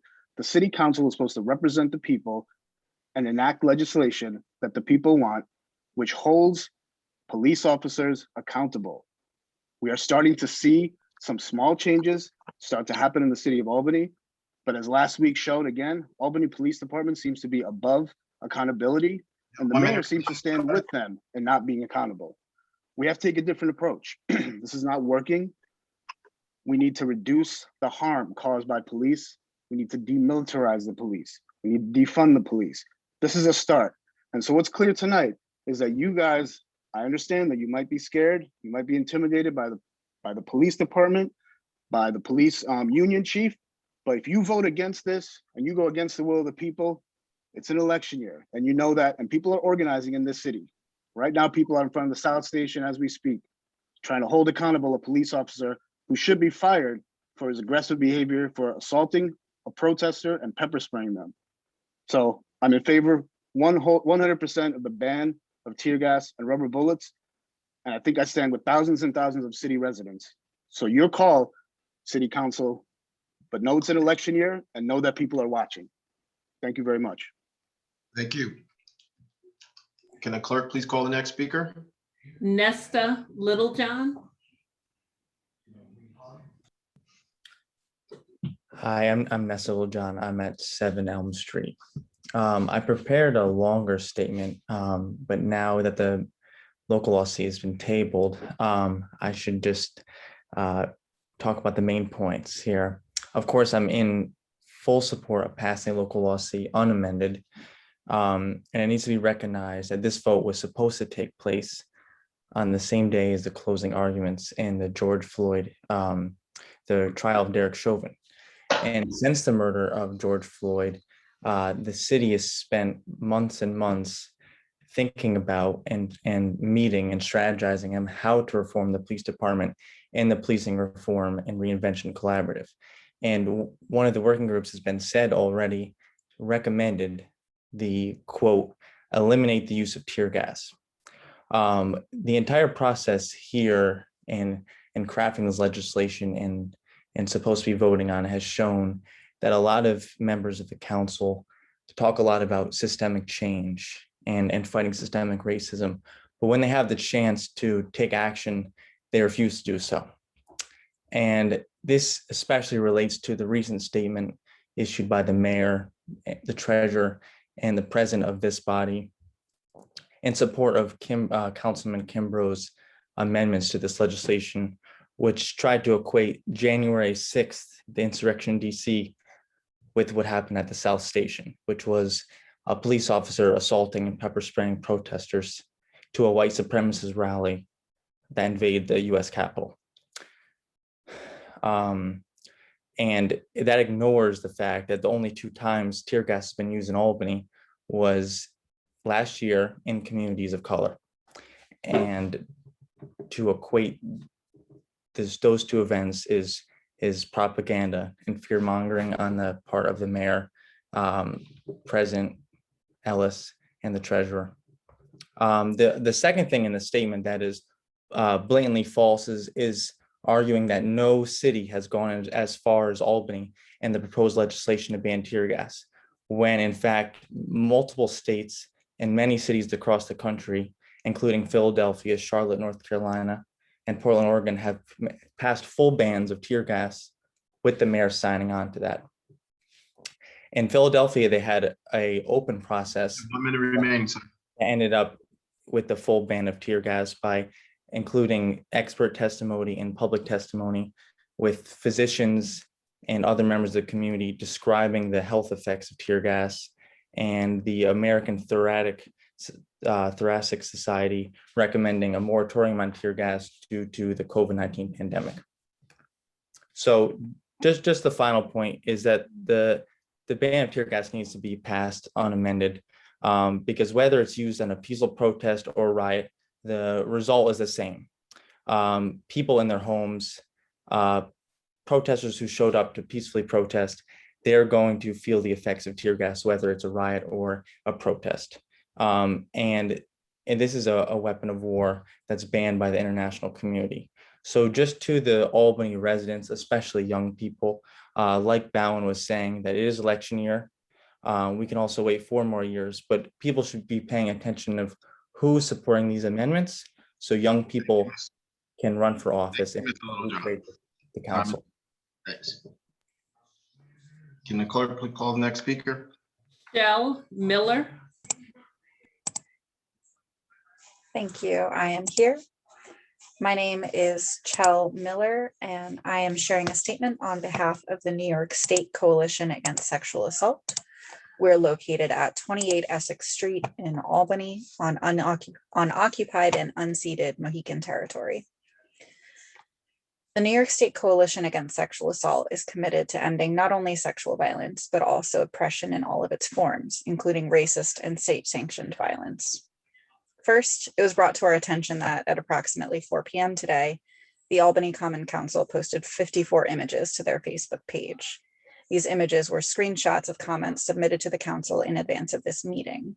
These screenshots contain personal information, including names and home addresses of people who submitted comments to the council. This is a serious safety concern, not only for people who have tried to participate in the political process in good faith, but also for survivors of sexual violence, domestic violence, and police violence. The Albany Common Council must understand that their actions have put people in danger. Further, NYSCASA condemns the violence perpetuated by law enforcement against Black and Brown community members in the city of Albany, the city we call our home. Our statement is going to echo many of the statements that we've previously shared and those of our neighbors. Community members have repeatedly called for policy and structural change, an acknowledgement of the collective trauma experienced by our Black and Brown community members, and an end to the Albany Police Department's use of excessive force against protesters. State and local officials have repeatedly ignored these calls, which is what brings us here today. As experts on trauma, NYSCASA is concerned about how decisions made by law enforcement and our local officials will continue to traumatize our communities, both in Albany and across the state. In June 2020, our staff were firsthand witnesses to intensified policing and surveillance in primarily Black communities. As you've heard from others tonight, individuals living in these neighborhoods were held to vague curfews, threatened with violence from law enforcement, and overall, thank you, had their inalienable civil rights dismissed. Last week, we saw this again. The core thing that I want to share today is NYSCASA joins our Albany neighbors in demanding an end to the use of tear gas and rubber bullets by the Albany Police Department. We call on the Albany Common Council to demonstrate transformative leadership in this critical moment. You must pass local law C as it is written and ban the use of chemical weapons and kinetic energy munitions. You must vote against any amendments that would allow law enforcement to use these dangerous weapons in the city we call our home. Today, the Albany Common Council has an opportunity to make the city of Albany a leader in justice and accountability. What will your legacy be? Thank you. Thank you. Can the clerk please call the next speaker? Miriam J. Tell. Hello. Members of the council, my name is Miriam Tell. I am a nearly 20-year resident of Albany on Delaware Avenue. I want to echo the previous speaker in registering an objection to the publishing without warning of the addresses and phone numbers of people who trusted in the public process by submitting written comments to you. That was unnecessary and dangerous and will suppress participation in the public process. To the main matter at hand tonight, I also support local law C unamended. You have heard arguments from the police as to why they need these weapons, but when they have been used and when they have not been used, give the lie to that argument. They're not used when drunk white college students riot and destroy cars, or when white supremacists harass and attack people. They have only been used against Black people who have the temerity to be visibly angry about the violence that their communities have been subject to. Officers of the law who cannot refrain from responding violently to having verbal anger directed at them or being inconvenienced by a protest do not need more and stronger weapons. They need fewer.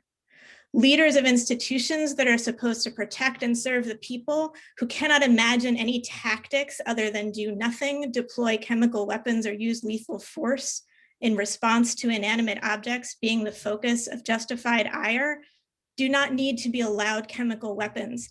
They need to learn to do their jobs better, and they need to do some soul searching about what their jobs actually are. The amendments that have been given to this legislation as supposedly a way to avoid a veto weaken the measure enough to make it meaningless, because we've seen when anything can be declared a riot. That is a good way to please no one and get nothing meaningful done. They are a lose-lose. If police are outside civilian control, we live in a police state. Whether the use of chemical weapons in Albany is acceptable is not and should not be their choice. It is your choice. Have the courage of your convictions. If you support local law C, call for a straw vote tonight. Thank you. Thank you. Can the clerk please call the next speaker? Mr. President, those are all the speakers that signed up to provide their comments live. We have about 57 pages of written comment. And myself and Research Council can alternate reading the comments until we've exhausted the public comment period. Okay. Whatever your preference is. Yes, we have 13 minutes remaining in public comment period, so whichever ones we can get to, we'll get to. And I see Jasmine has her hand raised. I'm assuming that this was the Jasmine that we called on earlier in the meeting. Okay. Yes, my apologies. Well, you have 3 minutes, Ms. Vanderpool. Please state your name and address for the record, and you have 3 minutes. My name is Jasmine Vanderpool, and I live in West Albany, Quincy Street in Albany County. I have spent my majority of my life in Albany County.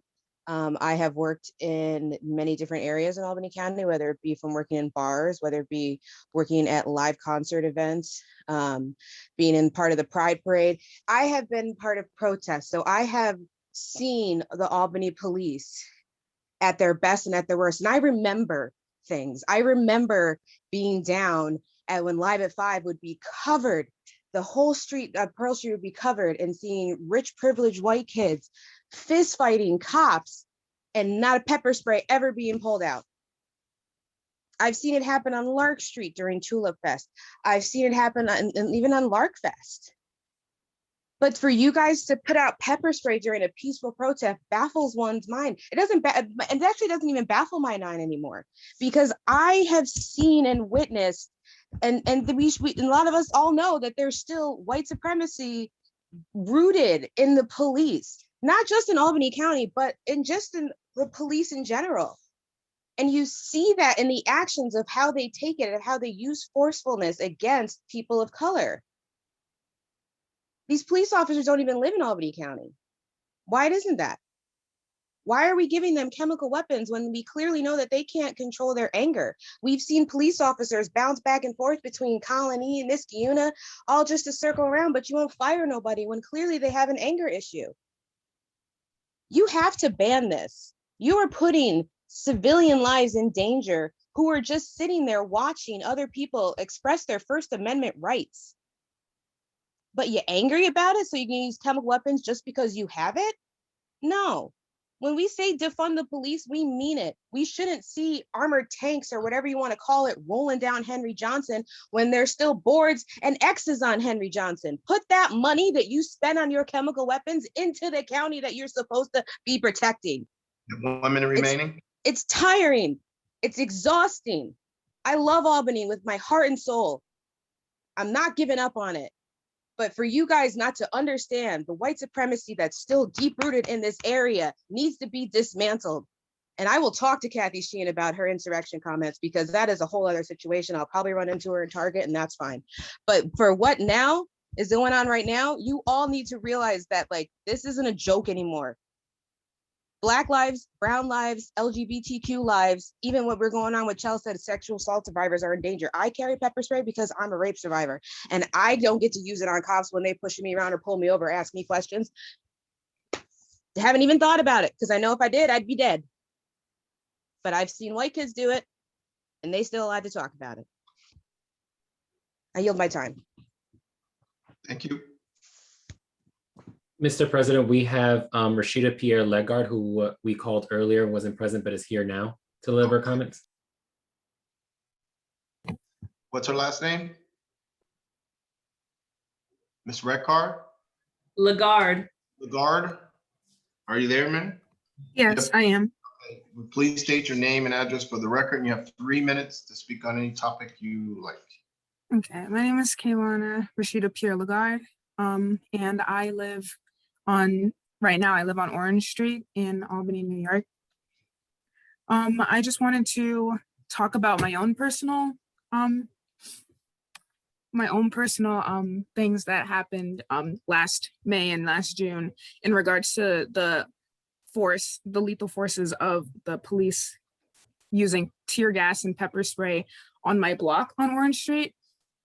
So I live right by Henry Johnson, and when I tell you that I couldn't see outside my windows because there was thick fog everywhere and there were tear gas leaking through my windows to the point where my family had to shelter in the middle of the living room because we couldn't breathe.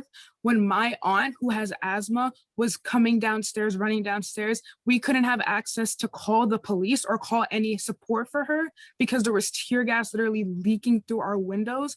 We weren't a part of the protests that were happening on Henry Johnson. We were just unfortunately at the cross section. We were just unfortunately having to be a part of it because we live in a town that isn't pretty, or we don't live in a town that isn't rich, or we don't live in a town that isn't it's predominantly Black and brown is what I'm trying to get at. So I think to the point where, oh, by the way, we didn't get an apology. The tear gas lasted for about a week on my block. So that was great too, having to suffer, going outside every day, having leftover tear gas from something that we didn't sign up for. We're just a family living our lives in our house on the block. So I personally think that the ban for tear gas and rubber bullets on the police department is absolutely necessary, not only for protesters exhibiting their First Amendment rights to peacefully protest, but also for the people, for the civilians who are in these neighborhoods, who aren't even a part of it, who have to suffer for weeks on end because they're tear gassing the whole street, or there's rubber bullets flying through windows, or flying at windows, or flying at people that are just trying to go get their mail. That's not fair. It's not right. That's personally what I want to say. I hope this doesn't fall on deaf ears. I hope that the shakings of I agree with you heads doesn't just last in the Zoom call. I really hope that we are able to get this done. Like, I don't think anyone is here just to talk and be heard. I think everyone's here to talk and be heard and have action be put to those words. I yield my time. Thank you very much. Thank you.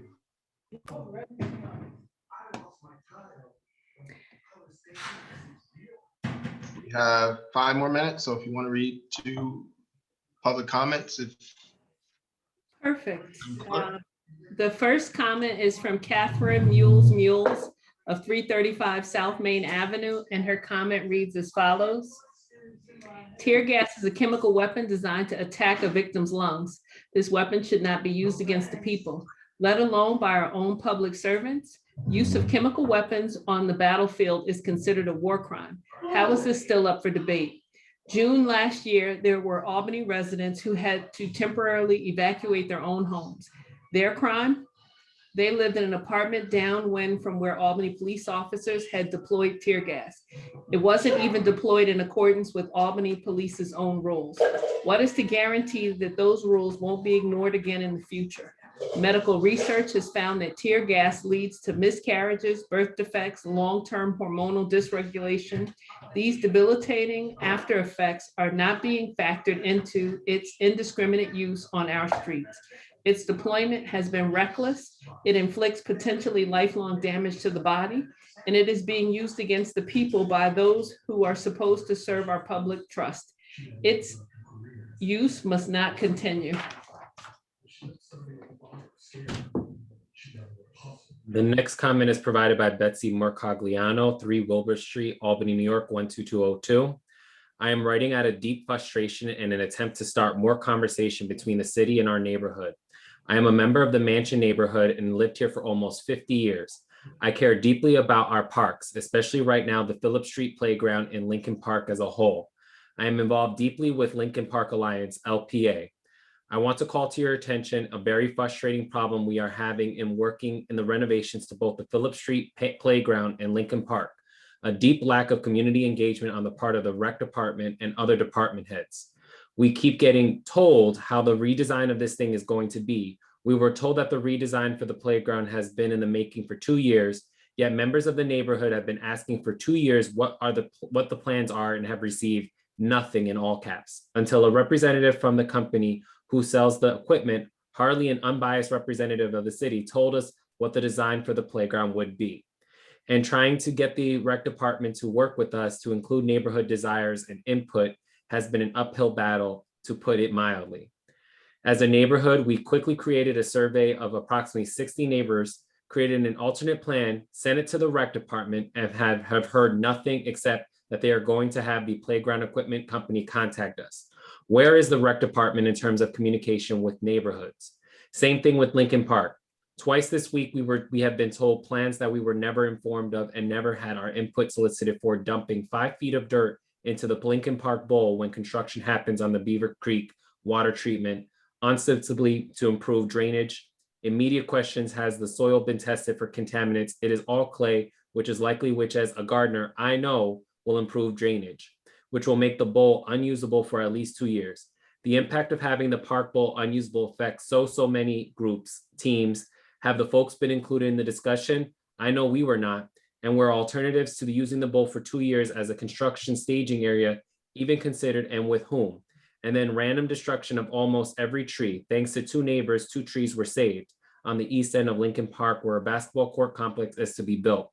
Where were we have been assured? The city forester was going to meet with LPA April 8 or 9 prior to cutting the not starting until April 12 of 3, only the necessary trees to make the room for the courts, not all the trees. And after 4, a safety net fence was put up. None of those steps were taken when the trees removal company showed up on the morning of April 8th and proceeded to cut every tree, save the 2 that the neighbors sat next to in order to stop the chainsaws, even when asked to stop and told the city engineer he had to stop. And a further ludicrous, infuriating part of the plan is the trees will be replanted in many of the exact places where trees were cut down. Something is abundantly wrong with either leadership, communication, or both in these plans. Why was there no one from the city at the site on Thursday?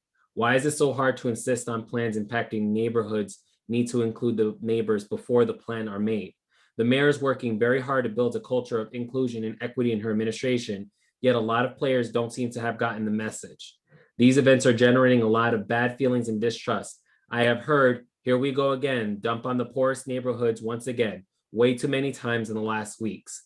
The culture of racism deeply extends to how cities are planned, how they design things, how they engage people. As has been for 2 years, there never ever has been a waste of treatment facility planned for Washington Park or Buckingham Pond, and we both know why. If there was a need for digging anything substantial in Washington Park, there would never be a suggestion to dump the soil somewhere in the park rather than allocate the money to remove the soil. And again, I know why. This has to stop. We need to hear an invitation every time to be at the table right away as per the plans. Lincoln Bowl is slated to be fenced in within months. Department heads, engineering, forestry, parks, and rec departments, etc., must bring the citizens to the table and listen to us. And my understanding is that LPA has a legal right to be at the table. The Lincoln Park Master Plan meetings of over a year ago seems like a first step, yet so much of that let's build together feeling is absolutely absent now. I'm looking for the Common Council to actively and forcefully support the mandate that citizens' voices must be heard when the city is making an impactful plan in any park in the city. Thanks, Betsy Mercogliano, 3 Wilbur Street, Albany, New York. Thank you. And that concludes our time period for public comment this evening. Thank everyone for their public comments during this time. And now we move on to approval of minutes. Previous meeting, Mr. Kimbrough. Thank you, Mr. President. I'll offer the meeting minutes from our April 5th, 2021 meeting for passage. A second on that? I Second. see Mr. Nani, thank you. All those in favor? Aye. Aye. Motion passes. Continuing on, reports of any standing committees? Ms. Duche? Thank you, Mr. President. On April 7th, the Housing and Community Development Committee met, and we took up two matters. The first matter that we took up was holding a public hearing on the proposed awards for year 47 of our HUD funding. And there was, nobody had requested to be heard during that hearing. There were no appeals to the recommendations made by the City Community Development Agency.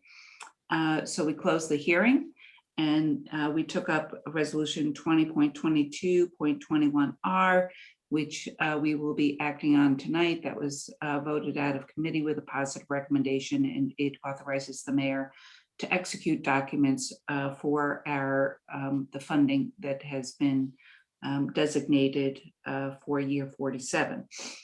Then we took up Ms. Love's resolution 32.41.21R, which is a resolution that is encouraging the city, the mayor, elected officials to find more funding for affordable housing, affordable home ownership, and also for home improvement and home maintenance assistance for individuals in need. As part of that, as was recommended by some council members, we heard from a variety of experts programs. We heard from Faye Andrews regarding what the Community Development Agency has in the way of programs. We heard from Chiquita DeArbo, who is the Executive Director of the Albany Housing Authority, regarding the homeownership assistance programs that they offer, which I didn't know about previously. And then we also heard from Adam Zarenko of the Albany County Land Bank, who noted there really is a great need to provide additional assistance to homeowners early in the process of having deterioration of their buildings, so that we don't get to the point where they're so deteriorated that they become vacant and wind up on the rolls of the land bank or being demolished. I provided extensive minutes on those three programs. We also did encourage the programs to cross-reference one another's programs so that it would be easier for people to find all the resources that are available to homeowners in the city. Ms. Andrews also noted that she has a new deputy coming on who is knowledgeable in the field, and she would be tasking that individual with trying to provide, find additional funding to help with this effort. And I am also thinking that some of the funding that the city is getting from the federal government pursuant to the Rescues Act, we may be able to figure out a way so some of that funding can be directed toward blighted areas and home ownership in those areas, especially people who have been impacted by the pandemic. So I encourage people to review the minutes that were sent out by Ms. Gillespie for this, because it has a lot of valuable information, a good summary of the programs that I'm hoping that members find helpful. We did then act on Ms. Love's resolution 32.41.21R, and that was passed out of committee unanimously with a favorable recommendation. Thank you. Thank you. I skipped over Sorry, we'll come back to reports of standing committees. We'll go to consideration of local laws. Since Mr. Flynn is here, I just saw him up. Mr. Flynn? Thank you, Mr. President. I noticed local law K of 2021 and ask for its introduction. Can the clerk please read the local law? Yes, Mr. President. A local law amending Article 1, public grounds designated as parks, government and care of parks and parkways of Chapter 251, Parks and Recreation of the Code of the City of Albany in relation to alienation of certain parkland within Lincoln Park, discontinuance of a right-of-way, and dedication of replacement parkland. Thank you, Mr. Kimbrough. Referral to the Parks and Recreation Committee.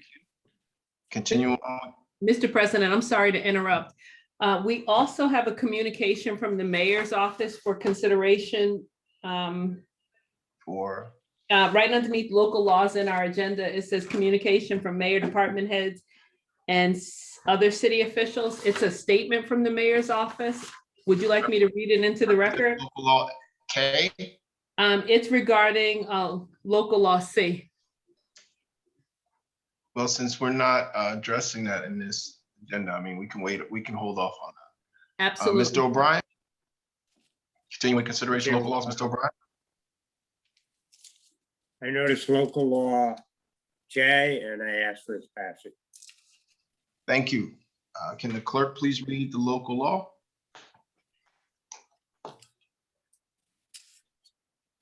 A local law amending Chapter 371 Water and Waterways of the Code of the City of Albany in relation to installation and repair of service lines and replacement of lead service lines. Is there any discussion on this local law?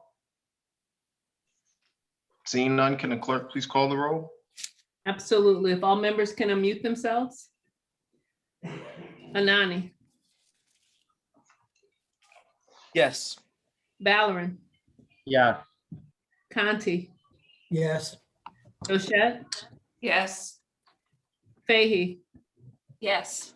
Farrell, Yes. Flynn, Yes. Frederick, Yes. Hoey, Yes. Igo, Yes. Johnson, Kimbrough, Yes. Love, Yes. O'Brien, Yes. Robinson. Yes. That's 14 in the affirmative. Local law passes. Mr. Kimbrough? Rest of the local laws are held. Thank you, Mr. President. Thank you, Mr. Kimbrough. Now we'll continue on with committee reports. Ms. Fahey? Thank you, Mr. President. The Planning, Land Use and Economic Development Committee will meet again tomorrow at 5:30 to discuss proposed amendments to the USDO. Thank you, Ms. Fahey. Mr. O'Brien? Thank you. The General Services Committee will meet on Wednesday to consider resolution number 102-11120, a resolution honoring the life and legacy of Edwin H. Sperber by creating Edwin H. Sperber Way. Thank you, Mr. O'Brien. Mr. Igo, did I see your hand up or? Yes, Go ahead, sir. the Law, Buildings and Codes Committee will be meeting a week from today on the 26th to consider local laws G, H, I, and J. They are the initiatives on the housing proposals, and I believe this will be the start of a few meetings. Thank you. Thank you. Any other committee considerations? Seeing none, then we'll move on to considerations of, well, ordinances all held. We move to introduction of resolutions. Introductions of resolutions. Mr. Anani. Thank you, Mr. President. I noticed resolution 374221R and ask for its introduction. Thank you. Can the clerk please read the introduction of the resolution? A resolution authorizing a right-of-way franchise agreement with Cellco Partnership DBA Verizon Wireless for installation of telecommunications equipment on city-owned rights of way. Kimbrough, Thank you, Mr. President. There'll be a referral to the Planning Committee. thank you. Continuing on with introductions of resolution, Ms. Fahey. Thank you, Mr. President. I noticed resolution 384221R and ask for its introduction. Thank you. Can the clerk please read the resolution? A resolution authorizing a right-of-way franchise agreement with New Singular Wireless PCS LLC for installation of telecommunications equipment on city-owned rights of way. Mr. Kimbrough, Yes, sir, Mr. President. That's a referral to Planning. thank you, sir. Continue on. And Mr. President, I'd like to make a motion to add by majority consent resolutions 394221R and resolution 404221R. Is there a second on the motion? I see a second. Thank you. All those in favor? Aye. Aye. All hands are raised. None opposed. Motion accepted. Motion passes. Ms. Farrell. Thank you, Mr. President. I notice resolution 394221R and ask for its passage. Thank you. Can the clerk please read the resolution? A resolution that sets a deadline of June 1st, 2021 for all city employees earning a living wage of at minimum $15 per hour. Discussion on the resolution. Ms. Farrell. Thank you, Mr. President. I would just like to thank my colleagues for the support on this and for many colleagues' continual interest and passion about making sure that all of the employees within the city of Albany make a living wage. And I know that this is a resolution, but I can promise I'm going to work very hard to make sure that this happens and that all of our employees are paid a living wage by this summer. So I appreciate all your support. I also appreciate the mayor starting this, mentioning it in her 2021 budget statement as well. Thank you. Mr. Flynn, did I see your hand? Okay, sorry. Thought I saw you raise your hand. Any further discussion? Seeing none, Mr. Anani? Thank you, Mr. President. First of all, I just want to thank the spot bringing this up. I stand here in support of this resolution, which sets the deadline of June 1st, right, 2021, for all city employees to earn a living wage. Mr. President, we see over the past couple of years, healthcare costs are going up, childcare costs is essentially through the roof. So many people are struggling to pay for college, and housing costs are astronomically high compared to what it was 10 years ago. But Mr. President, for wages, for many working people in our city are not going up. The people of Albany rely on the men and women who work for our city to provide quality service. It's a huge and difficult responsibility that entails hours away from home and their families.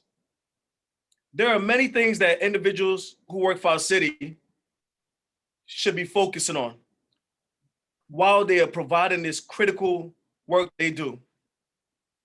But one thing our hardworking employees should not be worried about is whether they have enough to pay the bills and put food on the table.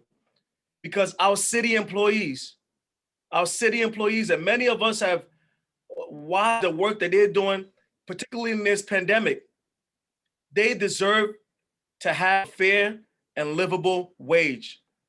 This pandemic has highlighted who the real essential workers are. And we have many of those in our city working on a daily basis. Not only that, we as a government have an obligation to set an example for businesses to ensure that they are paying a living wage.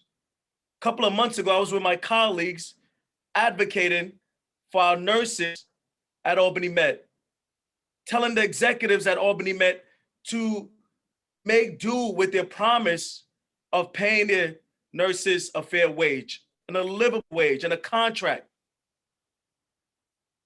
We have to set an example as a city. And I want to thank the sponsor for bringing this up, because very too often there are elected officials who talk about being champions for working families, but when it's time to put pen on paper, there's always a delay. You know, I think about Martin Luther King. He talks about the fierce urgency of now. Mr. President, there are people who want government to act now and don't kick the can down the road. You know, after all, it was the former governor and president, Franklin Roosevelt, said, "No business which depends for existence on paying less than the living wage to its workers has a right to continue in this country." Mr. President, you know, sometimes when people talk about living wage, what does that mean? By living wage, I mean more than the bare subsistence level. I mean the wages of a decent living. This is something that must apply to city government all across the board. And I want to the sponsor of this resolution, as well as all the advocates, all the unions who are fighting for a living wage. Keep that energy. Keep fighting. Luther King, before he was assassinated, was talking about economic justice. Economic justice. And I think very too often, all levels of government forget. We could pass resolutions, we could pass ordinance, but if we're not thinking about our residents' economics and how they're living, what are we really doing? So this is something that I know near and dear to many of my colleagues, and we're gonna keep fighting for a living wage. And I wanna thank the sponsor again, because I think, you know, as very too often, you know, people look at councilmen, some of the young council members, and think that we want everything yesterday, which it is true, because that's the type of pressure our constituents put on us to act, not to delay. So I thank all my colleagues for supporting this resolution. I would thank the sponsor, Councilwoman Farrell, for bringing this up, because deadlines is important.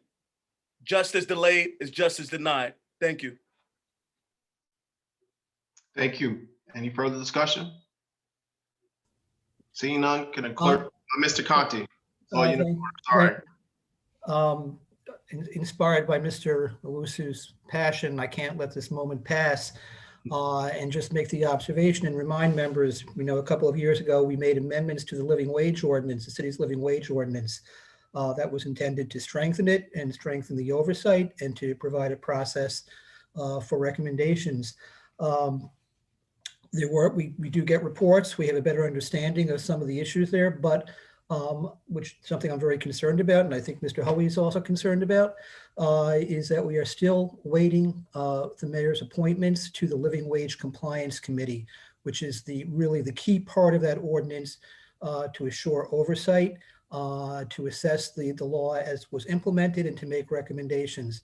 So I hope that we can possibly, maybe leadership in the next leadership meeting can again raise that issue about the importance of making those nominations or appointments, which are subject to our confirmation. I believe of the 5 appointments, only 1 name had been submitted, and we are waiting to do a confirmation until we have a full slate, so we know what the full committee looks like. But we've been waiting a while for that. So I think the topic for the next leadership meeting. Thank you. Thank you. Seeing no other hands, can the clerk please call the roll?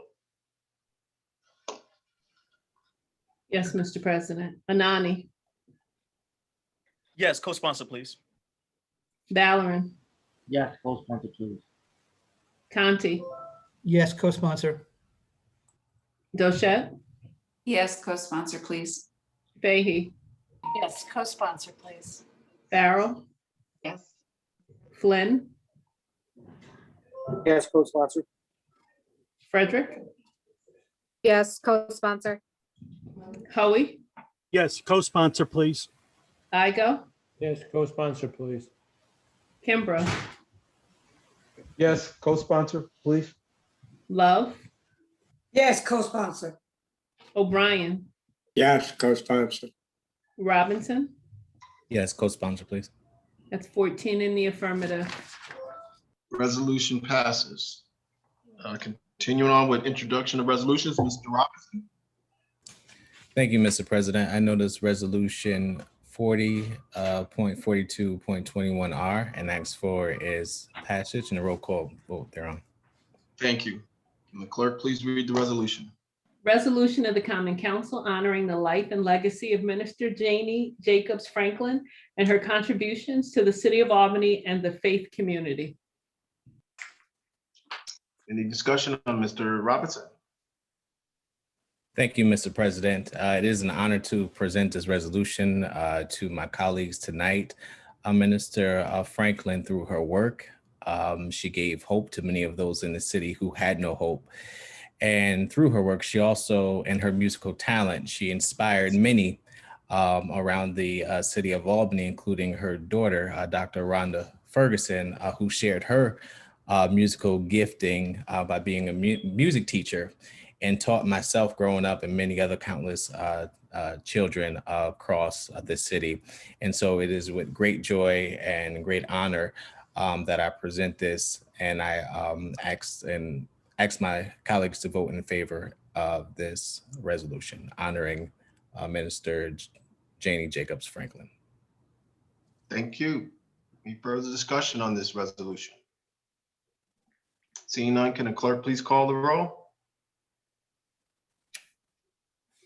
Anani, Yes, co-sponsor, please. Valorem, Yes, co-sponsor, please. Conti, Yes, co-sponsor. Doshette, Yes, co-sponsor, please. Fahey, Yes, co-sponsor, please. Farrell, Yes, co-sponsor, please. Flynn, Yes, co-sponsor. Frederick, Yes, co-sponsor. Hoey, Yes, co-sponsor, please. Igo, Yes, co-sponsor, please. Kimbrough, Yes, co-sponsor, please. Love, Yes, co-sponsor. O'Brien, Yeah. Robinson, Yes. 14 in the affirmative. Resolution passes. Now continuing on to resolutions held, Ms. Duche. Thank you, Mr. President. I notice resolution 20.22.21R as amended and ask for its passage and a roll call vote thereon. Thank you, Mr. Shea. Can the clerk please read the resolution? Resolution designating the mayor to act as official representative of the city of Albany to submit annually to the U.S. Department of Housing and Urban Development, the annual action plan and amendments thereto under the Community Development Block Grant Program. Any discussion about this resolution? Seeing none, can the clerk please call the roll? Anani, Yes. Valorem, Yes. Conti, Yes, co-sponsor, please. Doshette, Yes. Fahey, Yes. Farrell, Yes, co-sponsor, please. Flynn, Yes. Frederick, Yes. Hoey, Yes. Igo, Yes. Kimbrough, Yes. Love, Yes. O'Brien, Robinson, Yes. 14 in the affirmative. Resolution passes. Continuing on with resolutions held, Ms. Love. Thank you, Mr. President. I noticed resolution 32.41.21R and ask for its passes as amended. Thank you, Ms. Love. Can the clerk please read the resolution? A resolution of the Common Council of the City of Albany calling on the mayor of the City of Albany and our county, state, and federal partners to implement more incentives for affordable home ownership and grants for homeowner maintenance assistance. Any discussion on this resolution? Ms. Love? Yes. Thank you, Mr. President.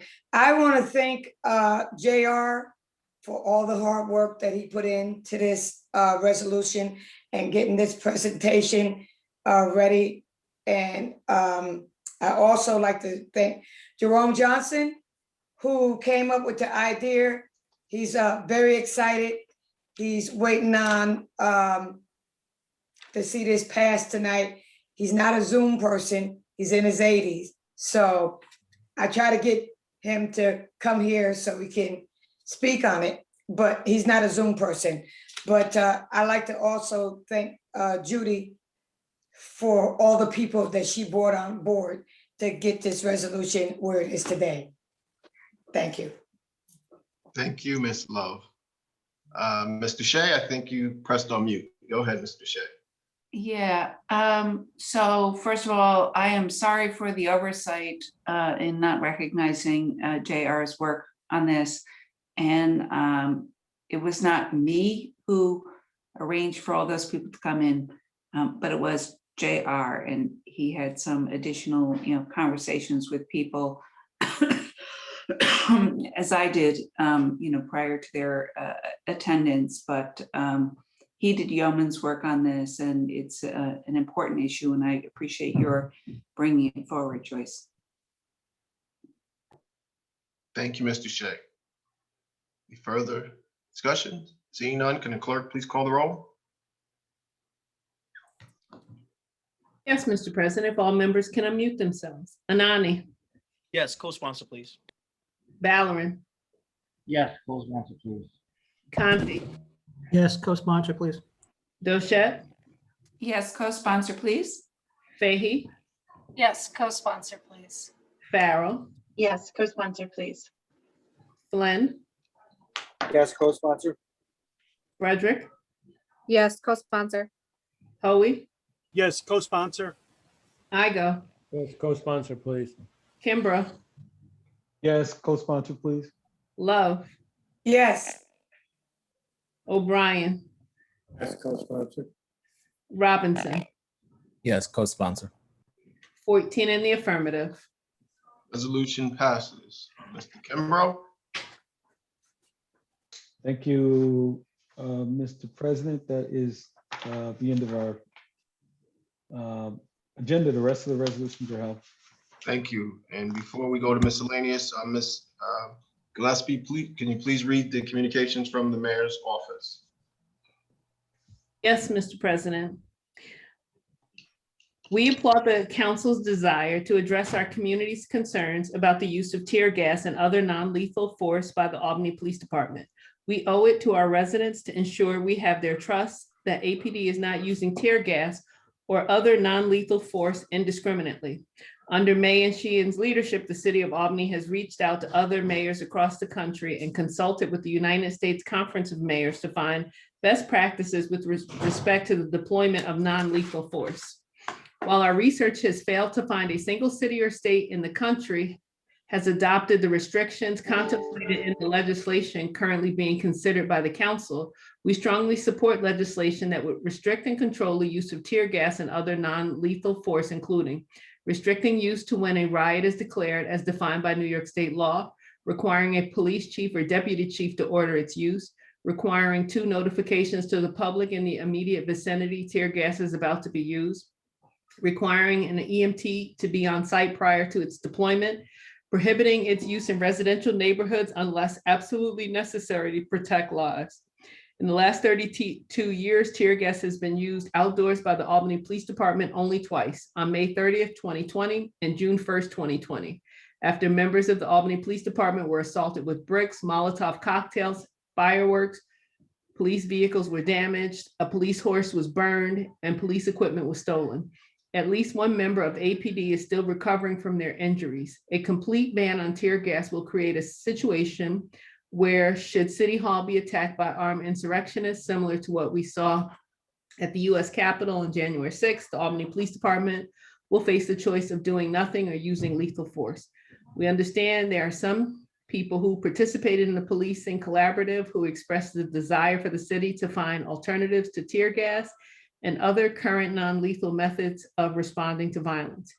We have not been provided a viable alternative other than doing nothing or using lethal force. We believe it is important to pass legislation that ensures tear gas is never used in nonviolent protests. But as elected officials, we have an obligation to protect our residents and our workforce. We urge the Common Council to include common sense amendments that will keep our community safe and address our shared desire to ensure tear gas is used only when absolutely necessary to protect against mass violence. Thank you.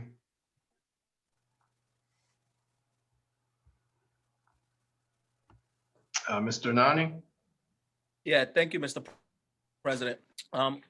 Just want to thank the governor and also the state legislature for signing bill requiring internet providers to offer $15 plans to low income families.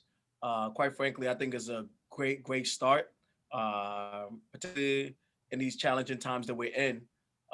And I know I've been getting a lot of calls as relates to our municipal internet endeavor.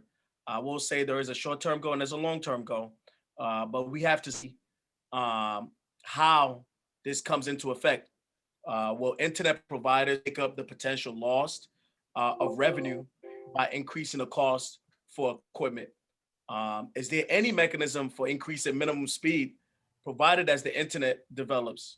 A couple of years ago, what's considered high speed 20 years ago, just quite frankly, won't fly at this moment. So I just want to, just kind of thank the governor and also thank the legislature, making sure that broadband individuals in our marginalized communities have access, but it's not the end all be all. It's a great start. And I think that it's a compass as legislative body to keep fighting and advocating to address the digital divide. Thank you. Thank you. Mr. Hoey? Yeah, thank you, Mr. President. I got up this morning at 6:15 and watched the NASA news feed of the helicopter taking off on Mars.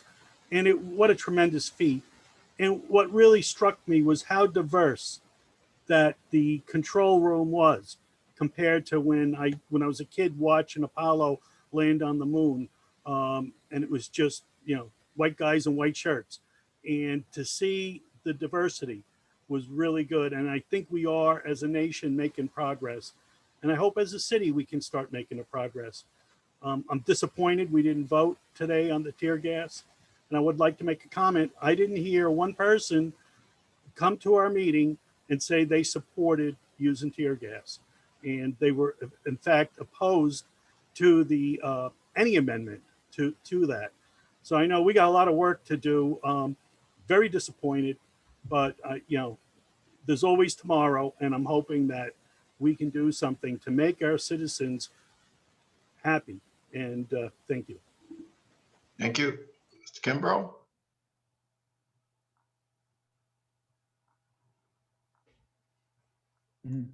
I'm muted.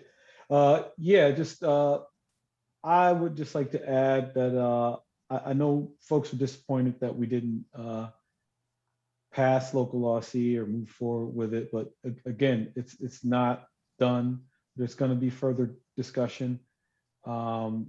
So this isn't the end, and I'd like to think and hope that the folks that are here advocating for its passage as it was written would also take part in those conversations and those discussions, so we can move forward with that. I've received a lot of calls against it, for it, and I think we can't forget that we have to take that into consideration also. So, and I think we're in a moment in time in the history right now, and I don't think activists should let up or not, should stop fighting to move forward with things like this. But I think we need to have discussions. I think the police need to be a part of this. That's the I would say missing link, or they really, and not that the community doesn't want them to be a part of these conversations. I think the police need to step up and start being a part and a partner with the community to get through and come up with some of these solutions that work for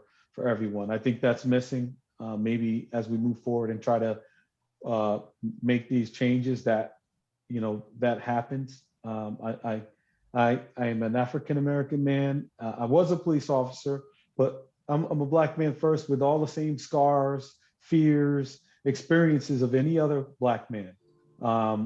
And I think people tend to forget that, both mental and physical scars. There is a problem in policing. Racism does exist. There is systemic racism. All of that stuff is true. And we need to address it. And I think the moment that we're in right now, we are taking steps towards making those changes. I would say to the folks that are disappointed that we didn't pass it tonight, it's still in play. We're still working on it. Stay tuned, stay a part of the conversation, and we'll work through it. Don't forget that. And with that, if there's nothing further and I didn't miss anything else, I'd make a motion for us to adjourn. There's a second? All those in favor? Aye. Aye. Meeting adjourned. Good night, everyone. Good night. Be safe, everybody.